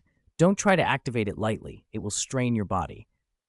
It wasn't just a joke about Kakashi's trouble. Mangekyo Sharingan are harsh on those without Uchiha blood. Transplanting one could be a heavy burden for a normal body. "I understand," Karen said obediently. "Your eyes will be kept safely for now," Shinji said as he packed his instruments. "I'll arrange to deal with your mother's situation as soon as possible." He had no intention of using Karen's mother to manipulate her. Shinji knew that only by rescuing her mother could he ensure Karen's wholehearted cooperation. He left the apartment resolved to act and to do it carefully. Chapter 76. I Take Your Life. The drizzling rain hung from the night sky like a curtain, steady and unending. Under that veil of water, 4 figures in black cloaks stood on a ridge, looking down at the dimly lit settlement below. Rain soaked the village and the road that led to it. One of the 4 hunched forward, a cruel grin on his face. The words Lower Moon 2 were carved into his eyes. He licked his lips. "That's Hidden Rain Village ahead. The Akatsuki's lair should be there." "I didn't expect it to be so hard to find. I had to swallow over 100 people to get this information," another voice said. A woman to his side laughed softly. "Rui and Enmu fell into a place like this," she said with a curl of amusement. Her eyes bore the mark, Lower Moon 4. "I thought it would be some terrifying world. But what did they call it? The Jonin and their so-called ninjutsu are nothing but tricks. Sending 4 of us was a bit too cautious for Lord Muzan Kibutsuji." The leading figure, the one with Lower Moon 1 carved into his eyes, shot her a sideways glance. "Are you questioning Lord Muzan's judgment?" he asked. She shrank back a little. At that moment, the one marked Lower Moon 3 let out a laugh. She's not entirely wrong. This world isn't as strong as we expected. Chakra makes those ninjas fragile. The Jonin I ate from Grass Village weren't even worth taking seriously. Lower Moon 2 chuckled. What a pity I never met the Kage they kept talking about. Those Kage sound like they'd be more entertaining than Jonin. The Kumogakure Jonin I swallowed swore their Raikage would avenge them. The woman scoffed. Kage are just slightly stronger Jonin. How much stronger can they really be? Can any of them really face 4 of us at once? Even the upper moon lords wouldn't take on all 4 of us, I think. But this chakra, it's convenient. My blood demon art feels several times stronger here. Lower Moon 1 waved a hand to silence them. Hidden Rain Village is the base of a major figure in this realm. His strength should far exceed the Jonin you've eaten, maybe 3 or 4 times stronger. Do not be careless. Can we eat him? Lower Moon 2 asked, eyes greedy. The woman licked her lips. He'll taste marvelous. Lower Moon 1 considered for a beat, then said, leave the heart to me. A chilling chorus of laughter answered him. Let's move. Completing Lord Muzan Kibutsuji's mission comes first. We don't have much time. They set off, cloaks whipping in the rain, and soon the 4 demons arrived at Hidden Rain Village. They walked through streets of damp, silent houses, keeping their hunger in check as villagers hurried indoors at the sight of the black cloaks. Their destination was the tall tower at the village's center. Just as they reached the plaza, a figure drifted down from the sky and hovered before them, blocking their path. All 4 looked up in unison. He wore the Akatsuki cloak, hair the color of bright copper, and his eyes held strange, hypnotic patterns. The man was Pain. He regarded the intruders without emotion. Intruders. State your purpose. Lower Moon 1 pulled his hood lower over his face and stepped forward. We are here to see the Akatsuki leader. Pain's tone was flat. That would be me. Lower Moon 1 slowly peeled back his hood, a sinister smile spreading under the cloak. Respected Lord Muzan Kibutsuji, Lower Moon 1, reporting for duty. He bowed mockingly, then leveled his gaze at Pain. I'll be taking your life. Pain's expression did not change. Meanwhile, in Konoha, at the training ground, the air was sharp from exertion. Shinji scratched the back of his head as he looked at Sasuke's bruised face. Sasuke sounded urgent. Shinji, you have to help me this time. Haku leaned close and whispered into Shinji's ear. You haven't been to the academy much lately, so you might not know. Kimimaro beats Sasuke up every day now. Shinji blinked. Every day? Haku nodded, a trace of pity in his eyes. Sasuke wasn't a fool. Once he realized he couldn't beat Kimimaro, he stopped challenging him. Kimimaro, however, didn't give him a break. If Sasuke didn't attack, Kimimaro attacked him. The academy had turned into a scene of Sasuke getting thrashed daily. Shinji thought for a moment. I'll go talk to him. Sasuke gritted his teeth. No, I don't want your talk. I will beat him. All right, I'll spar with you, Shinji said, taking his stance. Sasuke sprang at him like a coiled spring. So fast, Shinji gasped, reacting on instinct and activating his breathing style. The training ground erupted in the staccato of fists and feet colliding, bangs and thuds echoing across the compound. Neji had drifted to the edge of the arena and activated his Byakugan, watching silently. A few minutes later, with a heavy thud, a figure flew out of the ring and crashed into a tree, shaking it so hard leaves rained down. Damn it! The man propped against the trunk was Sasuke. He groaned and pushed himself up. It was clear he had been the one sent flying. Shinji panted, chest rising and falling, his expression conflicted. He had won, but there was no joy, only a growing, uneasy realization. Sasuke had grown incredibly fast. A few weeks ago, Shinji had been confident that activating his water breathing would let him easily overwhelm Sasuke in taijutsu.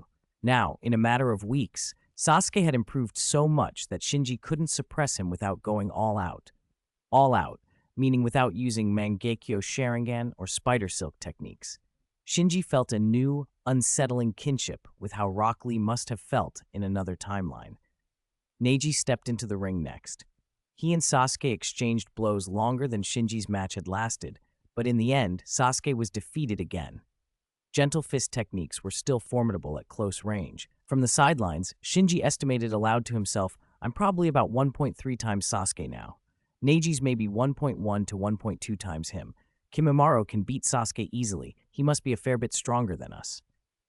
A sudden chime cut through his thoughts. Plane invaded. Countdown. Please prepare for battle as soon as possible. A sharp ding sounded in Shinji's ears. A second update arrived. Second update delivered. I need to adjust my state for the next round of extra updates. There will only be 2 updates. Please give recommendation tickets, monthly tickets, and keep reading. Chapter 77, The Temptation of Immortality. Rain fell without change, a steady, unending drizzle. A lone figure ran through it, frantic. Even from a distance, panic and disarray radiated from him. That figure was Muzan Kibutsuji, the Demon King now cast as Lower Moon 1, who had only recently entered the Hidden Rain village with confidence. Now his face was scorched black, one eye a bloody void, and his entire left arm was gone. His legendary regenerative gift seemed stripped away. Still, his shattered body mattered little compared to the shock in his heart. All wrong, he gasped as he fled the perpetually wet town behind him. For this operation, the 4 Lower Moon demons, under the protection of the Lantern Bearers, had dispersed quietly throughout the Shinobi world to devour living beings, gather chakra, and probe the Akatsuki. Along the way, they had clashed with Shinobi from the Grass Village, Takigakure, and even Kumogakure. They had met Genin, Chunin, and Jonin, some openly considered top tier in the ninja world. Yet even Jonin, when ambushed by these Lower Moon demons, could barely resist. Most were simply devoured. From the demons' perspective, the Shinobi world was not weak, but it was not an impregnable lair either. And as the demons swallowed more chakra, their strength grew, enough that they dared hunt Lantern Bearers. Everything changed when they met those uncanny eye techniques. Muzan remembered the fight and felt a cold, private gratitude. If their opponent had aimed to kill instead of sparing the village, he never would have escaped. As demons, they had not failed because they were weaker. They had been met with overwhelming power that could suppress even their regenerative might. Why is the gap between Shinobi so wide? He cursed to himself. The Lord's caution was right. I must report this. Otherwise, even the upper moons won't change the outcome. He couldn't imagine overcoming that opponent. When that figure saw his limbs regrow, no sign of surprise crossed his face. It was as if Muzan's greatest trick were nothing. Then Muzan sensed movement and snapped his head back. A giant white bird cleaved the gray sky behind him, and a figure in a straw hat and an Akatsuki cloak stood atop it. Damn! Muzan's expression hardened. Even after fleeing so far, the Akatsuki had caught up and somehow controlled that enormous bird. He dashed for the forest ahead. If he could get under the canopy, maybe he could lose them. He blurred through the rain, a streak of movement, and plunged into the trees. The leaves swallowed the rain, and for an instant, security returned. I escaped, he breathed, an exhausted, fragile hope. He kept running as if safety depended on distance. Then, as he brushed through a stand of grass, something huge blocked him. A giant yellow hand of a Susanoo closed around him, crushing him in an iron grip. Muzan stared in shock. Behind a broad trunk, a figure stepped out, masked, wrapped in an Akatsuki cloak. The Susanoo's phantom held Muzan like a toy.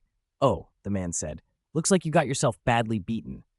Karen stepped forward, calm. Lord, I'm sensing another demon's chakra fleeing in a different direction. Shinji, because it was Shinji, gave a curt nod. You two go intercept. I'll be there shortly. Yes, Haku and Karen answered and streaked off. Once they were gone, Shinji's gaze settled on Muzan. He regarded the Lower Moon one thoughtfully. Even knowing the Demon Slayer world had changed beyond his old perceptions, the sight unsettled him. A thought surfaced and wouldn't leave. Those cells could grant near immortality. Longevity alone didn't define an advanced life form, he told himself, but a life as brief as a summer bloom was hardly one. In his world, even paragons like Senju Hashiram and Uchiha Madara had been trapped by birth, aging, sickness, and death. A lifetime, no matter how powerful, still ended. Muzan, however, had lived for centuries. In the old Demon Slayer timeline, a toxin aged his cells thousands of years in an instant, and yet he retained activity. If Shinji recalled correctly, Muzan might live 10,000 years, near immortal. Only someone like Otsutsuki Kaguya, progenitor of chakra and of the bloodline encirclement, had that level of longevity in the ninja world. Even the Six Paths and others couldn't escape lifespan depletion.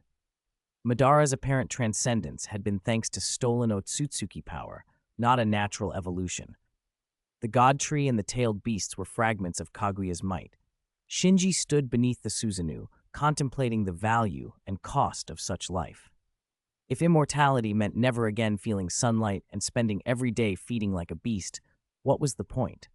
And Muzan here was no invulnerable demon king. He was a lower moon, stripped and wounded. His so-called cells might not be as pristine as legends suggested. A shadow cut across Shinji's thoughts as Deidara descended from the rain. He landed with a fluttering cloak and peered up at the Susanoo. "What kind of jutsu is that?" Deidara asked, his tone a mix of curiosity and admiration. Shinji's answer was flat. "An eye technique." Deidara whistled softly. "Tsk-tsk, impressive." As Deidara admired the Susanoo, Shinji's resolve hardened. He would not take the demon's cells. He feared the temptation and the consequences. Better to leave the chance untouched than ruin himself for longevity that came at the cost of his humanity. With that, Shinji released Muzan from the Susanoo's grip. The demon dropped, free in the rain, and then Shinji activated Amaterasu. Black flames flared, and the scent of burning filled the rain. Chapter 78, False Wood. Black flames swallowed Muzan Kibutsuji, and his tortured screams tore through the rain-soaked forest. Deidara watched in grim fascination. His explosive clay had failed to kill Muzan after several bombardments, but under the black fire, the Demon King's struggles quickly weakened. Deidara wanted to step closer to examine the phenomenon, but he stopped instinctively. His usual blasé expression hardened. What kind of fire release is this?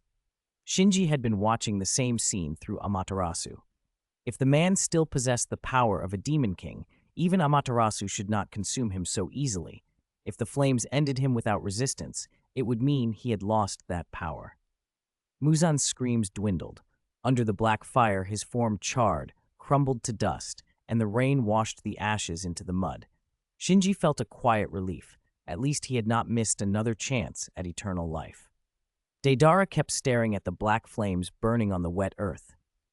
"This definitely isn't ordinary fire release," he muttered. "Some kind of nature transformation. Shinji extinguished Amaterasu, released his Susanoo, and turned his gaze to Deidara. He had been looking for Deidara lately. He hadn't expected the demon incursion to drive him to the land of rain, where they happened to cross paths. The state Muzan had been in made sense now. His earlier plan, posing as the Akatsuki to deal with demons, had worked. The demons had been misled into thinking the lantern-bearers of the ninja world were associated with Akatsuki. It also confirmed his fear. One demon had indeed escaped his last pursuit, and basic information about the ninja world had probably leaked out. Shinji didn't mention any of that. He asked instead, "How are you getting along with the outer circle?" Deidara grinned. "They're an interesting lot. Pretty fun, actually." That answer pleased Shinji. Deidara's expression was natural, not probing or duplicitous. He suspected Deidara hadn't revealed Shinji's presence in the Akatsuki. After a moment he asked, "You've met Zetsu, right?" "The one with 2 leaves on his head?" Deidara frowned. "I don't really know him. He's slippery, not as easy to talk to as Scorpion." "Get me some white Zetsu tissue," Shinji said flatly. "Do it without him noticing." Deidara blinked. "Tissue? What would you need that for?" "I need to verify something," Shinji said without elaboration. "I'll tell you later." He activated Jibi and marked Deidara's spiritual signature. Before the confrontation, he had adjusted his Manjikyo use. Instead of pairing Fugaku's 2 Manjikyo as before, he combined the one with Amaterasu and Grandmother Uchiha Chiri's that contained Jibi. Using 2 non-matching Manjikyo reduced his overall Dujutsu strength, but it let him use Amaterasu and Jibi at once. Deidara didn't seem to think sneaking out a sample would be difficult. After thinking for a moment, he nodded. "How should I give it to you?" Shinji produced a map and pointed to a small town. "Go there and wait a day. I'll contact you." The town was a transportation hub in the Land of Fire, 80 kilometers from Konoha, within Jibi's sensing range. Deidara agreed. Shinji was about to hurry off toward where Haku and Karin had reported skirmishing when Deidara called after him. "By the way, who was that guy you killed? Why did they attack us out of nowhere? And why are they like Hidan, impossible to kill?" Shinji's face softened into a sigh. When his lantern could suddenly detect demons, It meant the shadow that the lantern bearers once cast over those demons had vanished. That shadow had previously disrupted Shinji's perception, but it had also masked the demon's contamination. With the shadow gone, those beings, who had never seemed tainted, were now sources of pollution. In other words, everyone in the Akatsuki who just fought demons and any Hidden Rain villagers who'd seen them had become contaminated with demon-related information. Deidara in front of him was probably affected too. The contamination might be slight, but it made those people unknowing anchors linking two divergent worlds. Deidara shifted under the look and bristled. "Hey, why are you staring at me like that?" "How many of them were there?" Shinji asked. "4, Deidara said. Their eyes had engravings like the lower moon." He hesitated, then added, "They swaggered into the village and demanded the leader's life the moment they met him. I mean the leader of the outer circle." Shinji relaxed his gaze and waved the concern away. "Probably some rogue ninja group. No need to worry." Deidara scoffed. "Rogue ninjas? One of them used wood release, but it wasn't as strong as people say. It couldn't even block Itachi's fire release." Wood release? Shinji's brow lifted. He thought swiftly. Among the lower moon demons, was there a blood demon art tied to trees? Then Hantengu came to mind, an upper moon who manipulated tree-like forms with his blood demon art. But a blood demon art that animated trees was not the same as the first Hokage's wood release. The first Hokage's wood release stemmed from the divine tree and the power of the sage's wood, a branch of the wood release's origin, and was incomparable to a blood demon art. Still, a tree-manipulating demon art could easily be mistaken for wood release at first glance, convincing observers it was the real thing. "Could be a blood demon art," Shinji murmured. "If so, it might end up being a spoil of war." He told Deidara again, casually but firmly, not to reveal his presence to the outer circle members, and then hurried toward Haku and Karin. The invasion's breach had been closed. Shinji's lantern had intercepted the incursion. The rift was sealing. Chapter 79, Space Rift. The demons have been eliminated? Shinji's heart skipped a beat, and he quickened his pace. Haku and Karin had left tracks when they went after the demons, so it didn't take him long to find the two collapsed figures beside a pond several miles away. They were sprawled on the ground, exhausted. Shinji let out a small breath of relief. What happened? Haku tried to push himself up, but wavered and collapsed back down. No need to stand.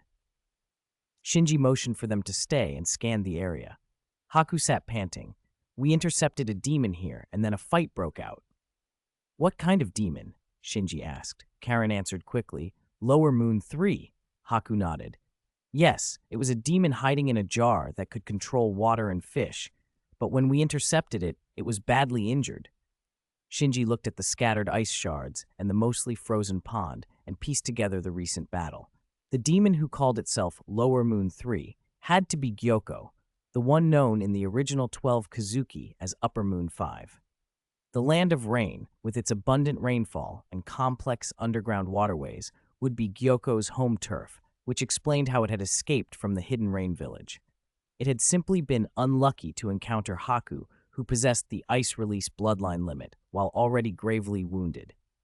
"After I shattered its body with ice release several times," Haku continued, "it didn't come back. I don't know if I finished it off completely." Karen's face was solemn. "I can't sense it anymore." Seeing how tense they were, Shinji eased them. "Don't worry, it's dead. Even demon's recovery has limits."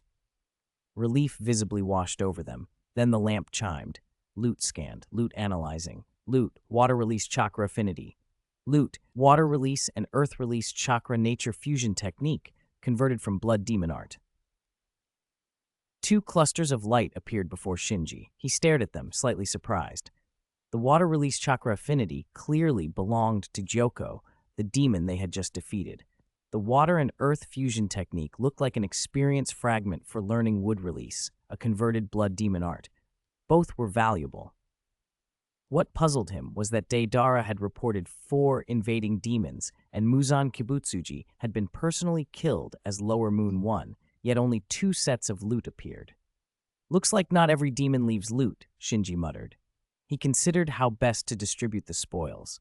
Water release chakra affinity would improve control over water release chakra, useful for water release ninjutsu, and for bloodline limits based on that nature. It wasn't very helpful for him, but would suit Haku, the ice-release bloodline user. The fusion technique, though, was potentially an experience bar toward wood release. If Shinji absorbed it, his chance of successfully fusing water and earth chakra would improve, and with years of practice, he might master wood release properly. If Karen took it, mastering wood release could awaken the divine tree power within the first-generation cells and help develop her bloodline and sage body further. Investing in himself would grant him wood release. Investing in Karen might grant her wood release plus a stronger sage body. He forced himself to stay focused. The eternal Mangekyo Sharingan was his primary goal. He could not let wood release distract him. The eternal Mangekyo would free him from the problem of losing his dojutsu and would strengthen his Susanoo lantern, his foundation. And besides, an experience fragment did not equal a full wood release. He lacked the time and energy to spend years on nature fusion, and without a powerful sage body as support, wood release's value to him would be limited. Decision made, Shinji said. Haku, take the one on the left. Karen, take the one on the right. They both understood the meaning of the lights. They had expected their leader to claim one for himself, but he handed both over. After a moment's hesitation, Haku touched the water release chakra affinity, and Karen took the wood release experience fragment. Surprise flashed across both their faces as the items registered. While they received their loot, the lamp continued settling his reward. Settlement in progress. Rating: A. Received gift of the ninja world. Chakra, small amount. Natural energy affinity, trace amount. A rank ninjutsu, random. Please select one. Achieved A rank evaluation. Can forgo gift of the ninja world to receive a random reward. This time Shinji didn't hesitate. Forgo the gift of the ninja world, he decided immediately. He needed authority and better control over the lamp. He couldn't afford to miss demon incursions because his detection and influence were weak. Random reward: obtained merit points, 25 points. Total merit points settling. Total merit points, 76 points. 76, huh? To advance from junior lantern bearer to lantern bearer required 100 merit points. He was 24 points short. Another A-rank evaluation would get him there. Shinji was about to head back when the lamp chimed again. Additional reward generating. Detected a safe space-time rift. Shinji froze. There are safe space-time rifts? First update delivered. Please vote with recommendation tickets, monthly tickets, and continued reading. Chapter 80, Invasion. After washing up, Shinji collapsed onto his bed and stared at the dark ceiling. Space rift. He hadn't planned on going anywhere, yet the lamp's recent notification wouldn't let him rest. The device had detected a space rift and labeled it safe. Having been through several invasions, Shinji instinctively disliked the idea of slipping into other worlds. He didn't want to be the kind of person who disturbed someone else's peace. Still, curiosity gnawed at him. He needed to know what the lamp really was and what a lantern bearer meant. Why had that unknown lantern bearer from the Demon Slayer world crossed over into the ninja world? Avoiding the question wouldn't answer it. If he wanted answers, he had to go look. This space rift could be the chance he needed. He sat up, talking to himself under his breath. If I cloak myself in the lamp's shadow, I won't pollute their world. That thought made the decision easier. He checked the lamp again. Can I return at any time? Yes. Space rift leads to a safe area. Shinji swung his legs out of bed, pulled on the Akatsuki red cloud cloak and his mask, and settled a private rule in his head. No pollution, no destruction, no unnecessary contact. Observation only. Then, hands shaking slightly with anticipation, he spoke aloud. Open the space rift. Space rift located. Invade? He hesitated a heartbeat, then forced his jaw tight. Invade. Whoosh. A momentary vertigo, and he was somewhere else. He hit the ground hard, and before he could rise, his throat filled with a scorching pain, and the air tasted of sparks. It was suffocating and dry. He forced himself up and looked around. The sky looked as if it had been shattered, cracked like glass in 1,000 veins. Through the cracks gaped a bottomless blackness, a churning roar coming from whatever lurked beyond. There was no sun, no moon, no stars, only a restless, fiery void. The land itself was a wasteland, charred and black, embers drifting like snow. Saying this place had survived a nuclear blast would be generous. A familiar weight bumped his hand, the lamp. He found it hanging from a bronze handle, an ordinary lamp pot with a little swirl of gold dust inside. Only about a fifth of the lamp was filled with that luminous material. He slipped the lamp into his cloak and cinched it at his waist, then scanned the horizon. There were people, several figures clustered at a distance. He crept closer, silent and cautious. 8 of them in total, 7 shrouded in black robes that hid everything but some sharp angles beneath the fabric, as if weapons were strapped under the cloaks. They kept careful space between one another, murmuring as if negotiating. Outside that circle sat a large man on a scorched rock. The man was nearly 2 meters tall, broad and bandaged, an eye patch over one face, a cigar smoldering between thick fingers. He lounged with an easy grin and a deliberate air of injury. When Shinji stopped and watched, the big man waved him over. Shinji stayed where he was, hand hovering near the lamp at his waist, posture guarded. The man rose and walked over, looking him up and down. "New here?" the man asked. Shinji said nothing. Admitting he was new might expose him, denying might seem weak. He listened instead, and realized he understood the man's words perfectly, as if the language were translating itself without effort. He also noticed the lamp at the man's own hip, nearly empty, the gold dust almost gone. The remaining embers, however, shone with an intense, almost painful brilliance. The man followed Shinji's gaze to the lamp. He chuckled and tapped his own. "These are embers," he said. "If you've got extra, you can trade." He nodded toward the 7 robed figures. The man spoke as if revealing a market. Shinji's chest tightened. He hadn't expected a gathering like this, more like a trading post for lantern bearers than just a random spot. "Who are they?" Shinji asked. "Like you," the man said with a smile. "Those 7 are lantern bearers." Alarm pricked through Shinji. He had come seeking information about lantern bearers, not to stumble into an entire enclave of them. The man took a long drag from his cigar, ashes falling like dull stars. "Time's not on this place's side," the man added. "If you want to trade, do it now." "What do you mean?" Shinji asked, every instinct on edge. The big man shrugged as if it were obvious. "How long do you think this place can last?" Shinji looked up in the direction the man pointed. Through the jagged fissures of the sky, something vast moved in the blackness beyond, a giant roaring shadow that made his bones feel hollow just to look at it. "An overlord," the man said quietly. Shinji's stomach dropped. The shadow was monstrous, distant but immense, the kind of thing that made your soul shrink. This place had been marked, and whatever was out there was why time might run out for anyone lingering here.